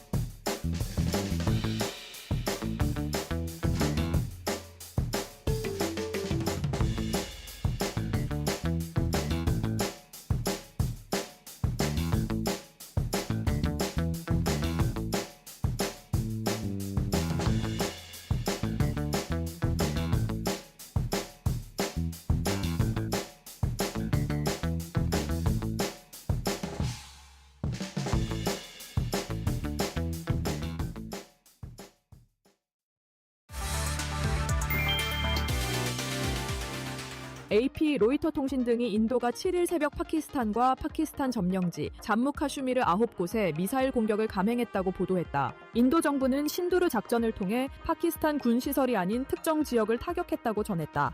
파키스탄 보안당국도 인도가 이날 이른 아침 파키스탄이 통제하는 영토로 미사일 3발을 발사해 어린이 1명이 숨지고 2명이 다쳤다고 전했다. 정부는 원하는 시간과 장소에서 보복하겠다고 경고했다. 양국 긴장은 지난달 인도령 카슈미르에서 발생한 총기 테러로 고조됐다. 당시 26명이 사망하고 인도는 파키스탄을 배후로 지목하며 강경 제재에 나섰다. 파키스탄도 인도 항공기 영공 진입 금지와 무역 중단 등으로 맞대응하며 갈등이 격화됐다. 이후 국경 인근에서 소규모 교전이 이어졌다. 최근 인도가 인더스강 지류 수로를 차단하자 파키스탄은 전쟁 행위로 간주하고 핵 대응 가능성까지 시사했다.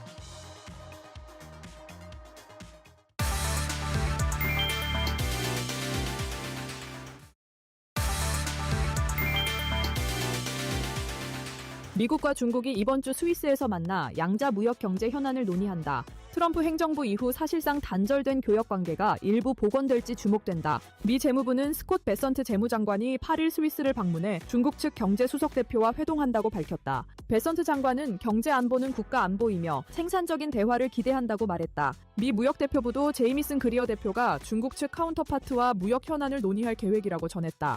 그는 무역 균형을 맞추고 미국의 경제 및 안보를 지키기 위해 협상 중이라고 말했다. 그리어 대표는 제네바에서 다자 무역 관련 현안도 논의할 예정이며 생산적인 회의와 미국의 이익 진전을 기대한다고 밝혔다. 베선트 장관과 그리어 대표는 스위스 대통령 카린 켈러 주터와의 만남도 예정돼 있다.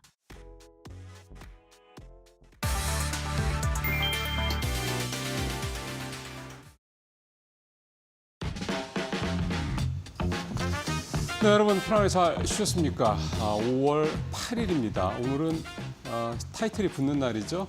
또 좋은 시간들 가족들과 보내시길 바라겠습니다. 5월 8일 오늘 이데일리 신문에 어떤 기사들이 나왔는지 보죠. 톱 기사는 최태원 SK그룹 회장의 대국민 사과 내용을 담아내고 있습니다. SKT 해킹 뼈아프게 반성, 그룹 차원에서 책임질 것이다. 네. 이게 이제 해킹 사태가 발생한 게 지난달 말이니까 대략 19일 만이다라고 이제 기사에 나와 있습니다. 그러니까 대략 한 3주 만에 그룹 총수가 직접 나와서 대국민 사과를 이제 하는 그런 상황이 좀 발생을 했습니다.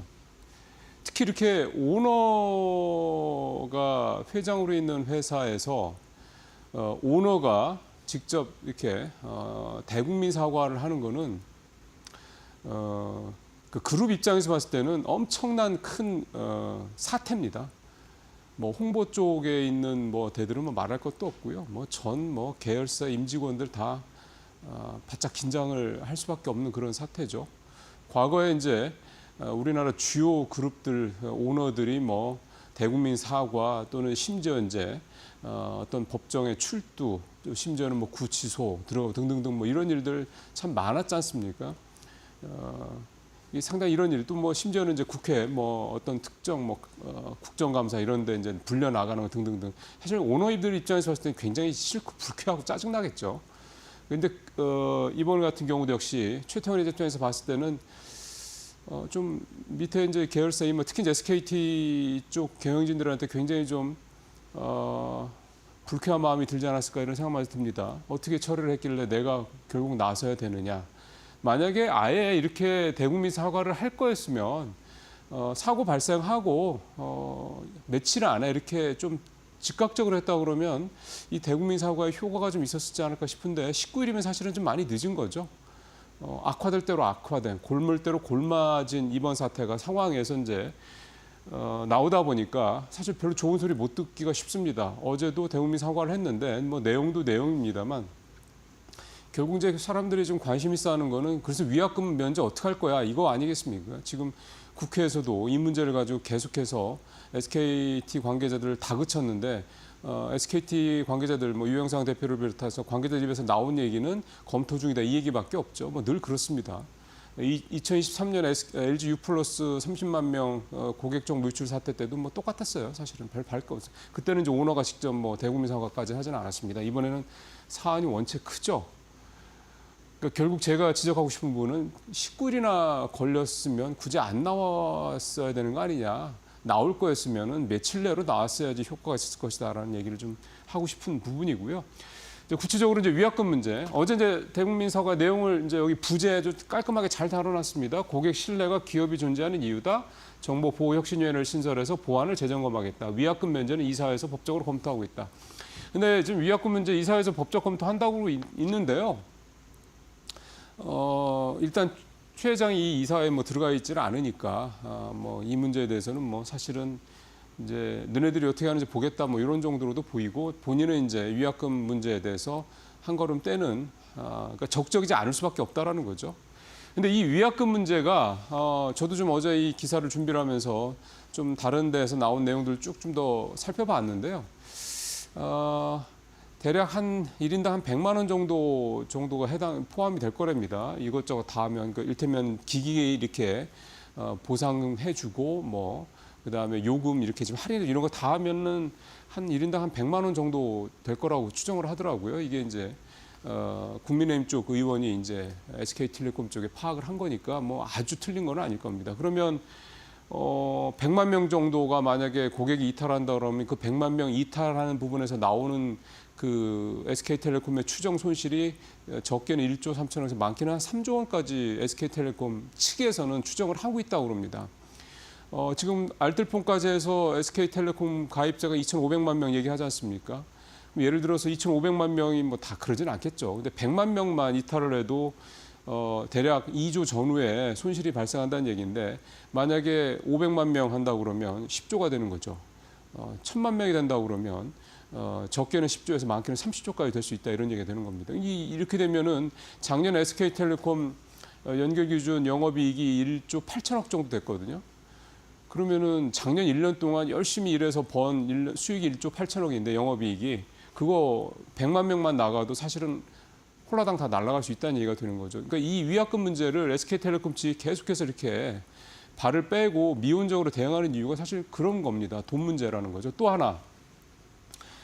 이게 이제 사실은 이제 이렇게 늦어졌기 때문에 더 걱정을 하게 될 텐데 SK텔레콤 측에서는 지금 앞서 말씀드린 거는 100만 명 기준으로 1조 3천억에서 뭐 한 3조 원 정도 손실이 추정된다는 거라고 말씀드렸지 않습니까?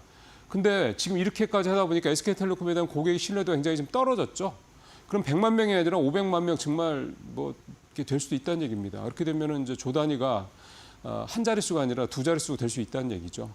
그러면 한 10년치, 한 5년에서 10년치 벌 영업이익이 한꺼번에 다 날아갈 수 있다는 얘기가 되는 겁니다. 지금 SK텔레콤이 그 돈을 뭐 단기간에 될 수 있는 능력이 될지도 모르겠습니다만 어쨌든 이거는 SK그룹 전반에 대한 불신으로 이어질 수 있다는 거죠. 그래서 제가 최태원 회장이 나올 거면 빨리 나왔어야지 너무 늦게 나왔다는 생각이 자꾸 든다라는 말씀을 드린 겁니다. 어쨌든 이 부분은요. 아마 이사회에서 고민을 하겠습니다만 결국 받아들이기 쉽지 않을까. 받아들이기 어렵지 않겠냐 참 그렇게 생각이 좀 듭니다. 자, 두 번째 얘기는 이제 증권면으로 넘어오겠습니다. 뷰티주. 오늘 아마 이대로 신문을 좀 보시면 뭐 온라인이 됐든 오프라인 이제 종이 신문이 됐든가요. 이 기사 보시면은 되게 색깔이 화려하다라는 거. 역시 이제 참 이건 편집을 잘하는 거죠. 뷰티주. 그러니까 화장품 주다 보니까 그 CG 색깔도 상당히 아주 알록달록하게 예쁘게 좀 보여줬습니다. 표 한번 보여주시죠. 예, 예쁘죠? 립스틱을 저렇게 형태를 갖다가 이렇게 표시를 참 잘했습니다. 이런 말씀 드리는 것도 처음이 아닌가 싶네요. 자, 보시죠. 아모레퍼 18.6%, 밑에 한국콜마 17% 넘게 올랐죠. 위에 코스맥스 7%, LG생활건강도 8% 올랐습니다. 특이한 점은 코스맥스나 한국콜마 같이 이 CDM, ODM 회사들은 뭐 여전히 계속 좋다라는 거 우리 잘 알고 있고요. 아모레퍼시픽, LG생활 이 두 회사, 이 대형주지 않습니까? 거의 사실상 유일한 두 대형 화장품주가 주가가 최근 한 달간 많이 올랐다라는 겁니다. 아모레퍼시픽은 두 자릿수 20%가 올랐으니까 사실 올해 1년 장사 다 했다고 해도 뭐 과언이 아닐 정도입니다. 두 회사의 공통점은 작년에 굉장히 주가가 많이 떨어졌었던 거고 올해 들어 그다음에 중국 의존도가 높다. 중국 매출 비중이 높다라는 건데 이 두 회사 이렇게 주가가 올랐던 이유는 중국 매출 비중이 높은 부분이 조금 줄어들었고요. 다각화를 했다는 얘기죠. 북미나 뭐 유럽이나 이런 쪽으로. 또 하나는 중국과 관련돼서 좀 긍정적인 얘기들이 자꾸 나오다 보니까 그 수혜를 또 입을 수 있지 않겠냐, 이 기대감 작용하고 있다, 이렇게 좀 봐야 되는 겁니다. 보편관세가 지난달부터 이제 10% 부과가 되고 있죠. 그럼에도 불구하고 화장품 수출이 여전히 견조합니다. 대미 수출은 6.8% 줄었는데요. 전체 화장품 수출은 5.3% 늘었다. 결국 관세 문제 때문에 미국 수출이 좀 줄어든 거는 사실 불가피한데 전체적으로 수출은 계속해서 잘 되고 있다는 얘기인데, 특히 중국 수출이 전년 대비 7.7%가 늘어서 지난 3월에 이어서 4월까지 2달 연속 늘어나고 있다. 이것도 좀 중요한 포인트라고 볼 수가 있겠습니다. 그러니까 사실은 이제 앞서 제가 아모레퍼시픽이랑 이제 일생활건강이 중국 쪽 의존도가 높은 대형 화장품 회사다 말씀을 드렸던 것처럼, 역시 이제 중국 쪽 의존도가 비중이 높은 회사들이 중국에서 분위기가 좋아지면 당연히 매출이 늘죠. 이런 부분들을 좀 감안을 할 수가 있겠다는 생각이 들고요. 특히 이제 지금 이제 한한령 해제와 관련돼서 기대감이 높아지면서 요즘에 엔터주도 굉장히 좋지 않습니까? 하반기에는 더 좋아질 것이다, 이런 기대감들이 좀 많은데, 중요한 게 이제 이렇게 한한령의 해제가 뭐 되거나, 또는 우리 뭐 블랙핑크라든가 뭐 BTS라든가 우리가 자랑하는 이런 대형 IP들이 중국에 가서 뭐 5만 명, 10만 명 들어가는 그런 공연장에서 공연을 하게 되면 이게 또 그 매출이 굉장하죠. 근데 단순히 엔터 회사들만 매출이 증가하는 게 아니라 요즘에 콜라보 마케팅 굉장히 열심히 합니다. 우리가 최근에 누굽니까? 제니가 나왔던 코첼라, 제가 별거 다 이제 대회 이름까지 아나요? 이 코첼라 행사에 여러분들 아마 기사 많이 보셨을 것 같습니다. 불닭볶음면 회사 직접 같이 콜라보 이렇게 마케팅 회사 행사 열었던 거 아마 기사 보셨으니까 아마 아실 겁니다. 그런 식으로 요즘에 하거든요. 그러니까 하나 가지고 단편적으로 하지 않습니다. 요즘에 굉장히 입체적으로 이렇게 마케팅을 합니다. 이런 K의 어떤 팝의 효과가 단순히 K-팝만이 아니라 푸드니 뭐니 해가지고 이게 복합적으로 작용한다. 그럼 당연히 K-뷰티 들어갈 수 있죠. 그래서 조금 더 매출이나 이런 부분에 있어서 긍정적인 기대가 예상이 된다. 이렇게 좀 볼 수가 있겠습니다. 백종원 대표 얘기를 종종 하게 되네요. 이게 아마 이제 당분간은 마지막이 되지 않을까 싶습니다. 백종원 방송 중단도 안 먹혔다. 예, 어제 그제죠. 백종원 대표가 대국민 사과를 또 했습니다. 지난 3월에 2번 하고 우리 3번째 대국민 사과를 해서 이제 나 모든 방송 중단하고 회사 키우는데, 회사 살리는 데만 전념하겠다. 왜 이 얘기를 이제 와서 하는지 잘 모르겠습니다만, 어쨌든 뭐 초보 상장사 대표니까요. 아무래도 그냥 대표할 때, 그냥 회사 대표할 때랑 다르죠. 그래서 직접 그 얘기를 했고요. 그 다음에 뭐 이제 이렇게 얘기를 했는데, 어제 주가 또 떨어졌죠. 주가 한번 보시죠. 어제 주가가 2% 떨어져서 26,400원 기록을 했습니다. 지금 주가 보시면 아시겠습니다만, 작년 11월에 상장을 해서 64,000원까지 주가가 그때 올라갔었나 하여간 그랬죠. 첫날. 그리고 첫날 이후로 계속 떨어지고 있는 겁니다. 그래서 26,400원까지 지금 떨어지고 있는 상황이고, 공모가 34,000원 대비 20%, 상장일 최고가 대비해서는 뭐 반토막 이상 난 거죠, 이제. 난 상황이고요. 백캠 세트 가격 논란, 원산지 논란, 함량 논란, 최근에는 덥죽 허위 광고 논란 등등등 뭐 논란 10손가락으로도 채 다 안 될 정도로 많습니다. 여기에 이제 경찰 수사들이 각 허위 어떤 광고니 이런 것들마다 경찰 수사가 별도로 좀 붙고 있고요. 심지어 충남지방경찰청, 충청남도에서는 제일 큰 경찰청이죠. 여기서 수사까지 들어갈 정도니까 좀 수사도 확대가 되고 있는 상황이고요. 투자자들 이런 얘기 나오면 불안하죠. 이런 상황입니다. 사실은 이제 백 대표의 이 얘기가 이런 대국민 사과가 시장에서 별로 안 먹히는 이유가 뭐랄까요? 진실성 뭐 이 부분이 아닐까 싶은 생각이 듭니다. 그러니까 백종원 대표가 어제 이번에 대국민 사과를 또 한 게, 사실은 이번 주부터 본격화되는 이 보호예술 물량 해제 관련돼서 미리 좀 선제 대응을 한 거다, 이렇게 해석이 또 나오고 있거든요. 그러니까 이제 굉장히 여론이 악화되다 보니까 이제 어떤 얘기를 하더라도 선의로 받아들이지 않는 겁니다. 여론이. 백 대표 입장에서 는 굉장히 힘든 상황이 될 거라는 생각이 좀 들고요. 어쨌든 뭐 최근에 뭐 가맹점 상생이 50억 예산 편성 이런 얘기도 안 하도 안 먹힙니다. 그러니까 여론이 악화될 때 악화된 거지. 그래서 사실 백종원 대표가 가급적 얼굴을 안 보이는 게 어떻게 보면은 이런 사태에서 해결을 좀 빨리 하는 방법이 될 수도 있긴 합니다만, 글쎄요, 중요한 거는 상장사라는 겁니다. 그냥 혼자 하는 회사면 무슨 상관이 있습니까? 근데 상장사기 때문에 여기에 수십만 명의 좀 주주들이 걸려 있다는 거거든요. 본인의 재산이. 예를 들어서 첫날 6만 원 넘었을 때 주식 샀던 사람들 좀 반토막도 더 났는데 한 60% 가까이 났는데 가만히 있을 사람이 얼마나 되겠습니까? 길길이 뛸 수밖에 없죠.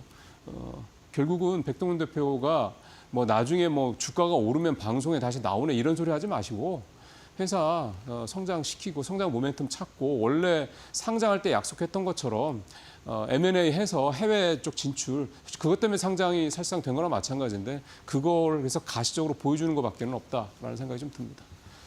자 마지막 얘기 중국 내수부양책 나온 거 그냥 짧게 말씀드리겠습니다. 표를 바로 보죠. 그렇게 말씀드리는 게 좋을 것 같습니다. 네, 표에서 보시는 것처럼 어제 나왔던 중국 금융정책 패키지 내용, 지준율 인하, 그다음에 대출금리, 정책금리 인하, 그다음에 주담대 금리도 인하, 서비스 소비 및 연금 재융자 마련. 그러니까 결국 이제 돈 지워주는 거죠 국민들한테. 그다음에 대출 한도도 인상한다. 리스사의 지준율도 내려준다. 그러니까 자동차 금융사나 금융리스사의 지준율을 내려준다는 얘기는 니네들 은행에다가 그 돈 맡기지 말고, 니네들 중앙은행에다 인민은행에다가 지급준비금 내지 말고 그 돈 차라리 대출해줘 이런 얘기가 되는 거지. 그만큼 시장 유동성을 더 푼다 이런 얘기가 좀 되는 거죠. 여기에 이제 미국 무역협상 이제 이번 주말에 스위스에서 열린다. 앞서 이제 마켓 시그널에서 자세히 말씀 들으셨겠습니다만, 시작이 되는 거고, 그러니까 결국은 시장의 이제 기대도 시간이 오래 걸리긴 하겠지만 결국은 일기 때처럼 합의는 될 거다. 왜냐하면 일기 때도 2018년도에 시작해서 최종 합의는 2020년에 됐거든요. 거의 3년 걸린 거죠. 그러니까 그렇게 될 거다라는 기대감이 좀 있고요. 그러다 보니까 그러면 이제 이렇게 중국의 내수부양책 계속 된다. 그러면 이제 어떤 거를 좀 우리 투자적인 측면에서 봐야 될 거냐. 중국의 이제 필수 소비재 쪽 종목들, 그러니까 내수 관련주 중에서 이제 저렇게 돈을 쏟아부어서 이제 뭐 활성화될 수 있는, 특히 이구환신 정책의 수혜를 받을 수 있는 이런 필수 소비재들 신경을 좀 써야 된다. 이런 얘기가 좀 나오고 있고요. 그다음에 이제 국내 입장에서 봤을 때는 당연히 중국 수혜주들 봐야 되겠죠. 앞서 이제 말씀드렸던 엔터 관련주들 대표적인 예가 되겠고, 또 화장품 관련주들도 또 좀 예가 좀 될 것 같고요. 또 중국 관련돼서 좀 여러 가지 기대감을 낳을 수 있는 종목들이 좀 있을 수 있습니다. 이제 이런 종목들 좀 하나하나 아무래도 좀 중국 이런 내수의 집중적인 어떤 그런 경기 부양 정책에 따른 효과를 좀 얻을 수 있지 않을까 그런 기대감을 좀 가져봅니다.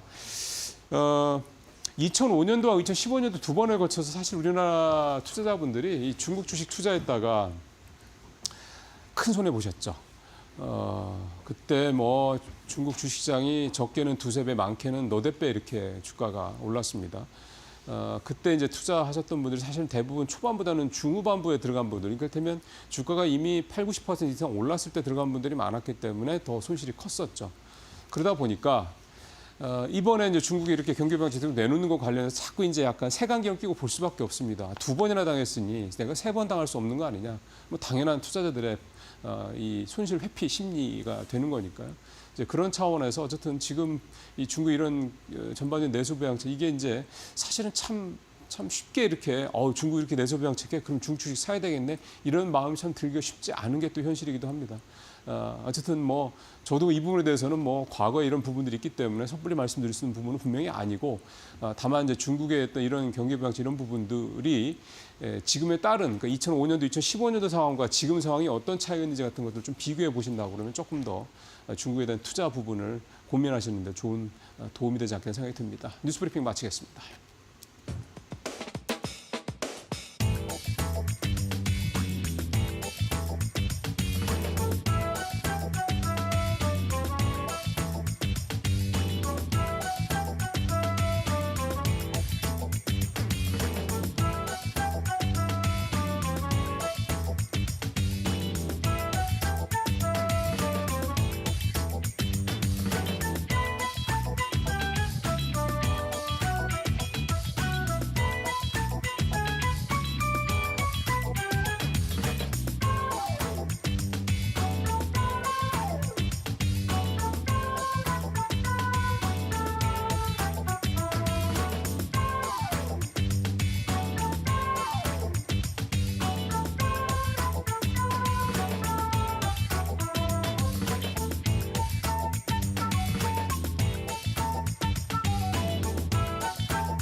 네, 마켓 비하인드로 이어가도록 하겠습니다. 이번 시간에는 하창환 헤르메스탁 본부장과 이야기 나눠보겠습니다. 본부장님 어서 오세요. 네, 안녕하세요. 네, 먼저 간만 많은 일들이 있었습니다. 좀 하나하나 풀어가 보도록 할 텐데 일단 뉴욕 증시 3대 지수 일제히 상승 마감했습니다. 뭐 금리 인하 때문에 상승한 건 아니고 장 막판에 나왔었던 반도체 관련 완화 소식이 좀 주가에 힘이 되어줬던 모습인데 가장 중요했던 금리 이슈부터 좀 이야기를 해볼게요. 뭐 모두가 예상했던 대로 동결이 나오긴 했고 파월 의장의 어떤 스탠스는 어떻게 보셨어요? 뭐 스탠스는 예상한 그대로죠. 이제 뭐 이전에도 나왔을 때 말씀드렸던 내용들이 이제 데이터가 왜곡이 되어 있다라는 얘기들을 좀 종종 드려왔었는데요. 아무래도 CPI 데이터에서 에너지 가격에 대한 변동 그리고 또 이제 이번에 오펙 플러스에서 사실 증산을 하면서 유가가 떨어지는 주 요인도 이제 트럼프 대통령의 입김이 있다라는 기사들도 상당히 나와 있거든요. 그러면 데이터가 상당히 좀 꺾여 있는 그런 상황에서 굳이 연준이 대응을 할 필요는 없죠. 그래서 이제 멘트 자체도 조금은 보수적으로 많이 나왔는데요.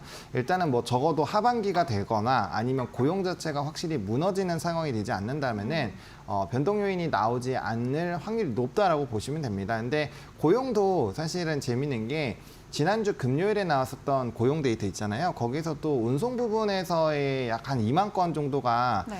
일시적으로 좀 상승한 흐름이 있었거든요. 그 이유인 즉슨 관세에 따라서 이제 선제적인 수요가 많이 늘어나는 이슈가 있었고 거기에 따라서 뭐 무역 수지라든지 수출 데이터라든지 이런 내용들도 왜곡이 되어 있다라고 얘기를 많이 했잖아요. 예, 그런 부분에서 단기적인 고용이 늘어났는데 그 고용이 과연 하반기까지 유지가 될까? 저는 아니라고 보거든요. 만약에 그러한 관점으로 시장을 바라보고 있다면 지금 반도체 풀베팅 해야 됩니다. 왜냐면 반도체 디램 고정가 지금 계속 올라가고 있고 2달 동안 가격 많이 올라가는 게 선제적인 수요 때문에 올라간다라고 얘기를 하잖아요. 그러면 만약에 그 고용이 유지가 된다라고 생각을 한다면 뭐 당연히 그 운송에 대한 인력도 유지를 해야 되겠죠. 그런 관점이라면 당연히 반도체 같은 경우를 정말 뭐 올인을 해야 된다라는 상황인 거죠. 왜냐면 그 상황이 유지가 된다라는 거니까. 하지만 그렇게 시장에서 생각을 하고 있지 않잖아요. 그런 것만 보더라도 일시적인 고용 데이터가 좋은 내용인데 파월 의장은 참 똑똑하면서도 약간은 좀 얄미울 수도 있는데 트럼프 입장에서는 그 이유가 앞서 말씀드린 것처럼 CPI는 지금 올라갈 수가 없어요. 왜냐하면 에너지 가격은 계속 떨어지고 있고 이전의 데이터보다 유가 수준이 더 낮거든요. 그러다 보니까 뭐 CPI 데이터가 크게 올라가긴 어렵죠. 그러면은 물가 지표 자체가 올라가지 않는 상황이면은 사실상 뭐 금리에 대해서 조금은 스탠스를 급하게 할 필요는 없죠.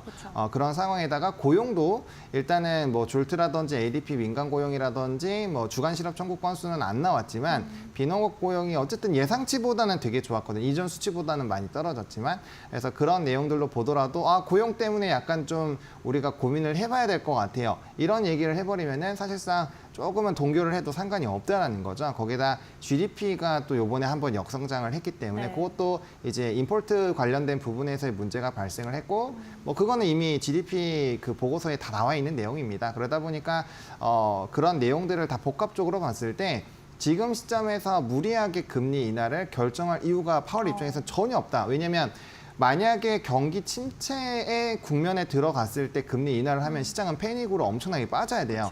근데 파월 의장이 지금 GDP에 대한 흐름이 상당히 견조하다. 그러니까 이 미국에 대한 경기 데이터들이 견고하다라는 말을 했는데 그런 상황에서 사실 금리 인하를 하는 것도 말이 안 되는 거거든요. 그러다 보니까 여러 가지 부분들을 복합적으로 봤을 때 파월 입장에서는 지금 보수적인 스탠스를 보이는 게 맞을 것 같고 또 이제 데이터에서 나와줘야지 내가 의사결정을 한다 이런 얘기를 했거든요. 그러니까 실질적으로 고용이 많이 악화가 된다면 어떠한 액션을 취할 것이라고 기자회견에서 얘기를 했는데 그 내용이 언제 나올지 누가 아니라는 거죠. 네. 다만 또 시장에서는 데이터가 나오고 나서 움직이는 것 자체가 이미 늦는 거다라는 좀 시선들도 있긴 하거든요. 꼭 데이터를 확인하고서만 움직이겠다고 연준이 작년부터 계속 이야기는 하고 있는데 이 스탠스 자체도 위험할 수 있다라는 입장에 대해서는 어떻게 생각하세요? 그거는 아니라고 생각을 합니다. 왜냐하면 아까 말씀드린 것처럼 데이터가 지금 만져지고 있는 게 사실이에요. 그러니까 단순히 수치만 놓고 보는 것과 보고서 내부에 있는 세부 항목을 보는 거랑은 지금 하늘과 땅 차이거든요. 아까도 말씀드린 것처럼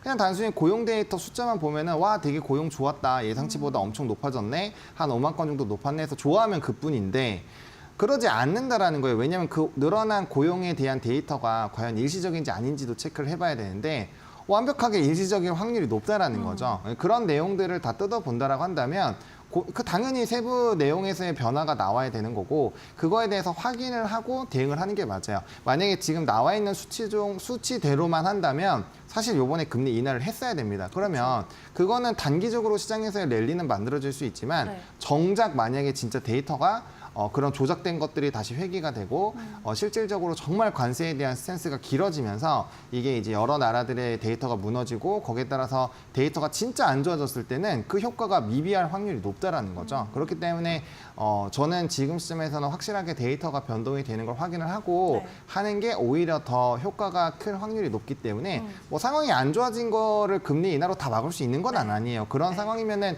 경기 침체 왜 옵니까? 그냥 금리만 다 때리면 되는데 그거는 어차피 의미가 없는 내용이기 때문에 대응 방법은 상처가 났을 때 그러니까 우리가 치료라는 건 상처가 났을 때 치료를 하는 거지 상처를 나기 전에는 우리가 예방이라는 거는 다른 단어가 있잖아요. 그래서 이거는 좀 구분해서 보실 필요가 있다라고 말씀을 드리겠습니다. 말씀을 해주신 내용을 다 들어보니까 약간 한국의 파월 같은 좀 느낌도 있으신 것 같은데 그래요? 일단은 점도표로 봤을 때는 올해 50bp로 연준이 여전히 이야기를 하고 있고 50bp라는 건 결론적으로 뭐 2차례 정도가 되지 않을까라고 시장이 예측을 할 수밖에 없는데 그렇다면 그 시기를 놓고 뭐 연말에 몰아서 한 번에 할지 아니면 여름에 한 번 하고 연말에 한 번 해주고 좀 시장 측면에서는 어떤 게 조금 더 우호적일까요?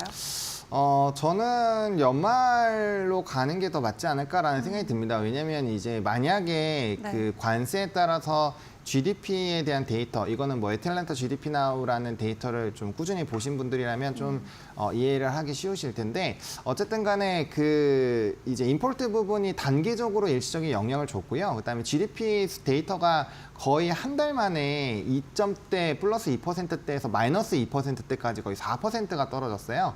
근데 지금 이제 6일에 그러니까 7일 날 새벽에 발표됐었던 애틀랜타 GDP 나우의 데이터를 보시면 첫 번째 2분기 예상치가 1.1%에서 2.2%로 높아졌고요. 그다음에 실제 민간 투자에 대한 데이터가 상당히 많이 좋아졌거든요. 그런 내용들을 본다라고 한다면 GDP가 회복이 될 확률이 매우 높습니다. 그러다 보니까 파월 의장도 이제 지금 현재 경기 지표가 좀 그래도 탄탄하다, 예상치보다는 좋다 이런 얘기를 한 걸로 생각이 드는데요. 만약에 GDP 데이터가 그렇게 다시 회복이 된다라고 한다면 뭐 걱정할 거는 크게 없죠. 그래서 이제 사실 단기적으로 시장이 나쁘지 않은데 금리 인하를 하는 거는 더 이상할 수도 있기 때문에 어쨌든 그런 스탠스 자체가 바뀌기 위해서는 뭐 데이터에 대한 필요가 나와야 되지 않을까라고 보고 있고 뭐 저는 개인적으로 국제 유가가 빠르게 회복하기는 어렵다라는 생각이 드는데 중국이 지금 관세에 대한 얘기를 하기 직전에 뭐 지준율 인하부터 시작해서 뭐 굉장히 다양한 부분에 대한 경기 부양책을 또 내놓았거든요. 특히나 제가 좀 집중하고 있는 부분은 건설 부분인데 만약에 건설 부분 이게 이제 모기지 쪽이나 그런 지준율 쪽을 완전 0%로 그냥 떨어뜨렸거든요. 그러면 주택 시장이 많이 좋아지게 될 텐데 그렇게 됐을 때는 중국에서 소비가 엄청나게 커집니다. 왜냐면 중국은 부동산 경기가 강해졌을 때부터 카지노업이 굉장히 강해지고 부자들이 소비를 엄청나게 하기 시작을 하기 때문에 네. 그런 흐름들이 나왔을 때는 국제 유가가 분명 수요 증가에 따라서 튀길 거예요. 그런 상황들을 좀 봐야 된다라고 생각을 하고 있어서 일단은 보수적인 스탠스로 보시는 게 저는 낫지 않을까라는 생각입니다. 알겠습니다. 연말에 기준금리 인하 소식이 과연 나와줄 수 있을지 일단 기다려보도록 하겠고요. 그리고 시장에서도 중요한 변수로 떠오르는 것 중에 하나가 여전히 관세입니다. 일단은 어제 전해졌던 소식이죠. 미국과 중국이 확실히 만난다. 이제 이번에는 진짜 만나는 것 같아요. 10일에 스위스에서 만남이 진행된다라고 하는데 여기서 또 어떤 내용들이 나올지가 정말 큰 변수로 작용이 될 수가 있잖아요. 만났다가 네. 뭐 아무런 소득이 없이 끝날 수도 있는 거고 혹은 우리가 예상하지 못했던 내용들이 발표될 수도 있는 거고 좀 어떻게 예측하고 계실까요? 그러니까 저는 이 얘기를 드리고 싶어요. 네. 뭐 이제 우리가 일을 하다 보면 미팅도 해보고 그다음에 이제 사람들이랑 만나서도 뭐 얘기를 하잖아요. 네. 첫 만남에서 뭔가 좋은 성과가 나온 적이 있나요? 보통 간보다 끝나죠. 네, 거의 그렇죠. 그리고 이 협상은 사실 미중에 대한 패권에 대한 내용이 포함이 되어 있는 내용이에요. 그러니까 네. 어쨌든 간에 미국 입장에서는 중국을 완벽하게 누르려고 하는 행동인 거고 중국 입장에서도 지금 다른 나라들과의 이런 연합들, 뭐 태평양 연합이나 요즘 이런 얘기들이 요즘 기사 많이 나오죠. 그런 식으로 이제 대항을 하려고 하고 있는 상황인데 저는 첫 만남에서 뭔가 엄청 좋은 얘기가 나올 거라고 생각하지 않습니다. 그냥 분위기 자체가 나쁘지 않게만 해도 해줘도 시장에서는 되게 좋아할 거라고 보여지고 있고요. 그다음에 지금 하단에서 잘 여기 적어주셨는데 트럼프 대통령이 간밤에 중국에 대한 145% 관세 철회에 대한 의사가 없다라고 그냥 선을 그어버렸거든요. 이 얘기는 즉슨 중국에서 어떠한 특별한 스탠스를 보여주지 않으면 우리는 지금 그렇게 할 필요가 없는데 라는 스탠스가 좀 있는 거예요. 네. 그러면 지금 그렇다고 해서 지금 미국이 중국한테는 그렇게 하지만 뭐 중동 지역이라든지 이건 뭐 이따가 반도체 칩 얘기할 때도 얘기가 나오겠지만 네. 그런 쪽은 또 풀려고 하고 있고 다른 나라들과 이런 뭐 캐나다랑도 만나서 얘기를 하고 있고 그런 내용들이 보여지잖아요. 그러니까 이제 미국이라는 나라는 어쨌든 간에 중국을 무역전쟁 1기 때처럼 완벽하게 좀 괴롭히려고 작정을 하고 있는 것 같아요. 사실상 중국이라는 나라가 무역전쟁 1기 때에 어떤 일이 있었냐면 비트코인에 대한 지위를 뺏겼거든요. 네. 미국한테. 그런 것들을 다 본다라고 한다면 미국은 아직 더 배고픈 것이 아닌가라고 생각을 하고 있고요. 뭐 스탠스 자체는 시장 자체가 많이 좀 다시 단기적으로 올랐던 부분들이 있기 때문에 오히려 그렇게까지 큰 내용이 나올까에 대해서는 좀 보수적으로 보는 게 맞을 것 같고요. 어차피 그렇다고 해서 지금 포지션 자체를 확실하게 뭐 터는 거는 아니기 때문에 네. 일단 뭐 보수적인 의견을 갖고 있고 그다음에 어느 정도 이제 상황이 우리가 예상과는 다르게 별 볼 일이 없다거나 아니면 좀 세론이 나왔을 때는 단기 차익 실현할 수 있는 정도만 장치를 해놓고 그냥 흘러가는 대로 보시면 좋을 것 같고 그렇게 말씀드릴 수 있는 이유가 뭐 우리나라 지수는 조금 저는 단기적으로 목에 찼다라고 보는데 미국 같은 경우는 어차피 주식에 대한 거래 대금이 제일 높은 나라이고 그다음에 지금으로 보면 거의 1년 전 가격이거든요. 네. 여전히 가격은 매력적이라고 보고 있기 때문에 뭐 단기 상승에 따라서 너무 겁먹을 필요는 없다. 그래서 지금 이런 스탠스로 봤을 때는 미국 주식은 저는 롱 포지션을 유지하는 게 맞을 것 같고 국내에서는 뭐 지수나 이런 것들은 조금의 목에 찼기 때문에 저는 이제 뭐 본격적인 산업 쪽으로의 스탠스로 변화를 해야 되는 것이 아니냐라고 생각을 하고 있기 때문에 그런 포트에 대한 부분에 대해서의 고민을 한번 해보실 필요는 있지 않을까라는 생각을 갖고 있습니다. 네, 또 지수 이야기 주셔서 또 여쭤보자면 헤지펀드에서 오늘 좀 나왔던 주요 내용들 정리를 해봤을 때 헤지펀드에서는 연준이 직접적으로 시장에 개입하기 위해서는 추가적인 바닥 확인이 더 필요하다 또 이런 관점도 있긴 하더라고요. 지금 수준에서 추가적인 하락 이후에 뭐 연준의 금리 인하라던가 트럼프 대통령도 관세와 관련해서 협상 소식들을 보다 적극적으로 좀 내놓으면서 시장 살리기에 힘을 쓰지 않을까 하는 예측들이 있는데 그런 것과는 별개로 지금 시장 충분히 매력적이다 이렇게 판단을 하시는 걸까요? 그러니까 제가 매력적이라고 말씀드리는 이유는 어차피 미국 주식은 뭐 단기 트레이딩을 거의 안 하거든요. 예, 그거 하시는 분들은 아예 논외로 치고 봐야 될 것 같고 어쨌든 네. 롱 포지션으로 가지고 가야 되는데 이게 어쨌든 고점 대비 30% 정도 하락을 했을 때는 실질적으로 경기 침체가 왔을 때 그런 흐름들이 나옵니다. 그게 아니라고 했을 때는 보통 10% 이내로 조정이 끝나요. 그게 이제 공식적 뭐 평균적으로 나오는 미국 증시의 그런 움직임인데 네. 어쨌든 30%에 거의 육박하는 하락이 나왔고 거기서 되돌림이 나오고 있는 상황이거든요. 그러다 보니까 경기 침체가 아니라고 한다면 아직까지도 가져갈 수 있는 모 가치는 꽤 있다라고 보면 될 것 같고 그다음에 우리가 이제 트럼프 대통령의 약점을 알았잖아요. 채권 쪽에서의 문제가 있는 걸 알았고 네. 그래서 최근에 이제 10년물, 20년물, 30년물 입찰료를 보시면 입찰이 거의 2배 이상이 돼요. 이게 되게 특이한 거거든요. 하이힐드에서 10%도 체결이 안 되고 나머지 부분에서 가져가는 경우는 되게 희박한데 네. 어쨌든 그런 흐름들이 나오는 걸 보면 채권이 완벽하게 무너지는 그런 상황들을 만들지는 않을 겁니다. 그러면 이전 저점보다는 강하게 뭔가 압박을 하거나 수위가 높아지지 않게끔 조절할 거예요. 왜냐하면 한번 보세요.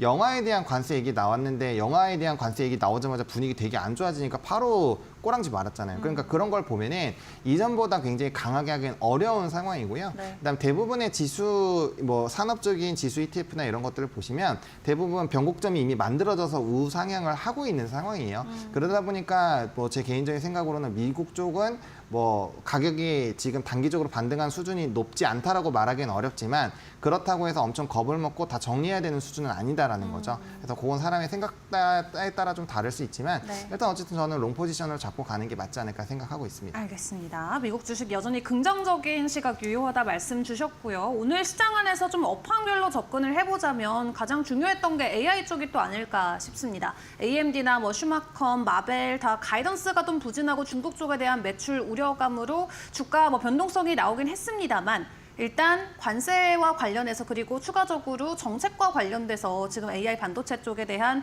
긍정적인 완화 시그널이 나오고는 있거든요. 업황 전체적으로 좀 변화되는 어떤 스탠스를 저희가 기대해봐도 괜찮을까요?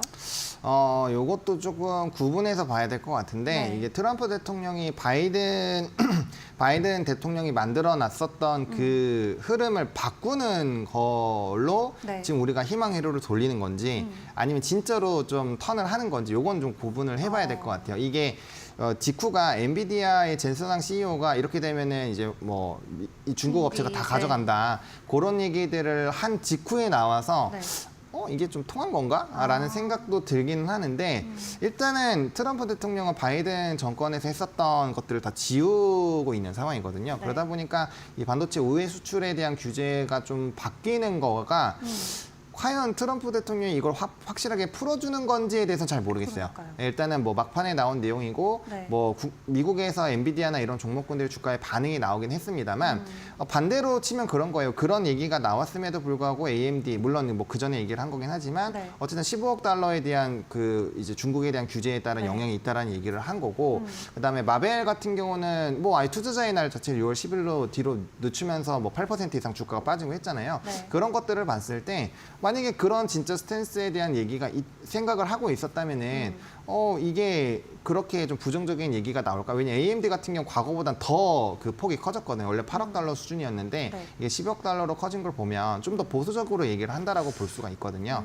그래서 저는 이게 그냥 바이든 정권에 대한 흐름을 지우는 거에 있어서 네. 너무 긍정 회로를 돌리는 것이 아닐까라는 조금 우려를 하고 있고요. 다만 이제 또 긍정적인 부분은 아까 말씀드린 것처럼 4월, 5월 넘어가면서 이제 디램에 대한 가격 자체가 굉장히 좀 크게 높아지고 있다라는 점. 네. 이게 고정가까지 올라가는 건 좀 의미가 있거든요. 고정가는 6개월에서 9개월 뒤의 가격까지 좀 영향을 줄 수 있기 때문에 이렇게 되면은 하반기에 대한 전망이 좀 불투명하기 때문에 삼성이나 하이닉스 같은 경우가 실적이 잘 나와도 얘기를 이렇게 주가에 반응이 잘 안 되고 있는 상황인데 만약에 고정가가 계속 높아지게 된다면 이거는 이제 희망회로로 바뀔 수가 있어요. 그럼 실적 전망치가 굉장히 높아지게 되거든요. 그렇게 됐을 때는 아마 주가의 반응이 좀 빠르게 나올 것 같고요. 어쨌든 오늘 같은 경우는 미국 시장에서 이런 반도체 종목군들이 대거 상승이 하기도 했었고 네. 그다음에 뭐 디램에 대한 이런 가격에 대한 기사도 나왔기 때문에 뭐 적어도 하이닉스 플러스 알파로 소부장 정도는 조금 주가의 추이가 나쁘지 않을 확률이 높지 않을까 이렇게 생각을 하고 있습니다. 알겠습니다. 얼마 전만 하더라도 뭐 엔비디아 저사양칩도 수출하지 마 이러다가 갑자기 또 기존의 바이든 정권 때 내놨었던 정책을 완전히 좀 뒤바꾼다라는 멘트를 내놔서 일단 추가적인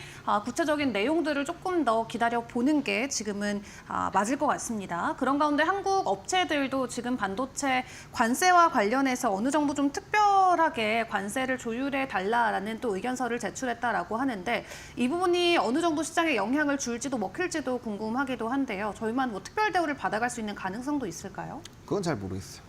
그게 애초에 됐으면 우리나라를 배제하고 얘기했겠죠. 예, 근데 뭐 지금 자국의 뭐 컨텐츠까지 100% 얘기를 하고 있는 마당에 네. 글쎄요, 잘 될 수 있을지에 대해서는 잘 모르겠습니다. 그러니까 미국에서의 이 트럼프 1기 때를 보면은 뭔가를 줘야 네. 거기에서 주거든요. 그러니까 우리가 지금 요청을 했잖아요. 그럼 뭔가 요구를 할 겁니다. 그러면 어차피 뭐 저는 뭐 비슷할 것 같아요. 근데 물론 이게 잘 먹히게 된다라고 한다면 당연히 의미는 있죠. 왜냐면 우리나라에서 가장 크게 영향을 주는 게 수출 데이터에서 반도체이고 네. 뭐 반도체가 거의 수출을 캐리하고 있는 상황이기 때문에 당연히 그 부분은 좀 중요하겠지만 뭐 의견서 제출했다고 해서 무조건 긍정적으로 봐야 되나라는 부분에서는 네. 저는 좀 회의적인 생각을 갖고 있다. 그래서 저는 오히려 아까 말씀드렸던 것처럼 일단 디램 가격에 대한 상승 기조가 네. 어떻게 나오는 그거에 대해서 이제 애널리스트들 코멘트가 계속적으로 보수적으로 나오는지 혹은 이거에 따라서 그러면은 뭐 불확실성이 있긴 하지만 고정가가 높아지니까 요거에 대한 이제 슬슬 반영을 해봐야 된다 이런 스탠스로 바뀌는지 그게 제일 중요할 것 같아요. 네. 그것만 바뀌어도 반도체는 충분히 어느 정도 시세가 분출이 될 수 있기 때문에 네. 일단은 좀 불확실성한 부분들은 좀 이렇게 논외로 치시고 그다음에 이제 확실하게 반영이 될 수 있는 부분부터 체크를 해보시는 게 좋을 것 같습니다. 알겠습니다. 자체적인 펀더멘털에 좀 집중을 해보자 말씀 주셨고요. 자, 우리가 연휴를 좀 지나오면서 5월 거래일이 짧아지긴 했습니다만 이제 막 출발한 5월 우리가 어떤 전략들을 세우는 게 좋을까요?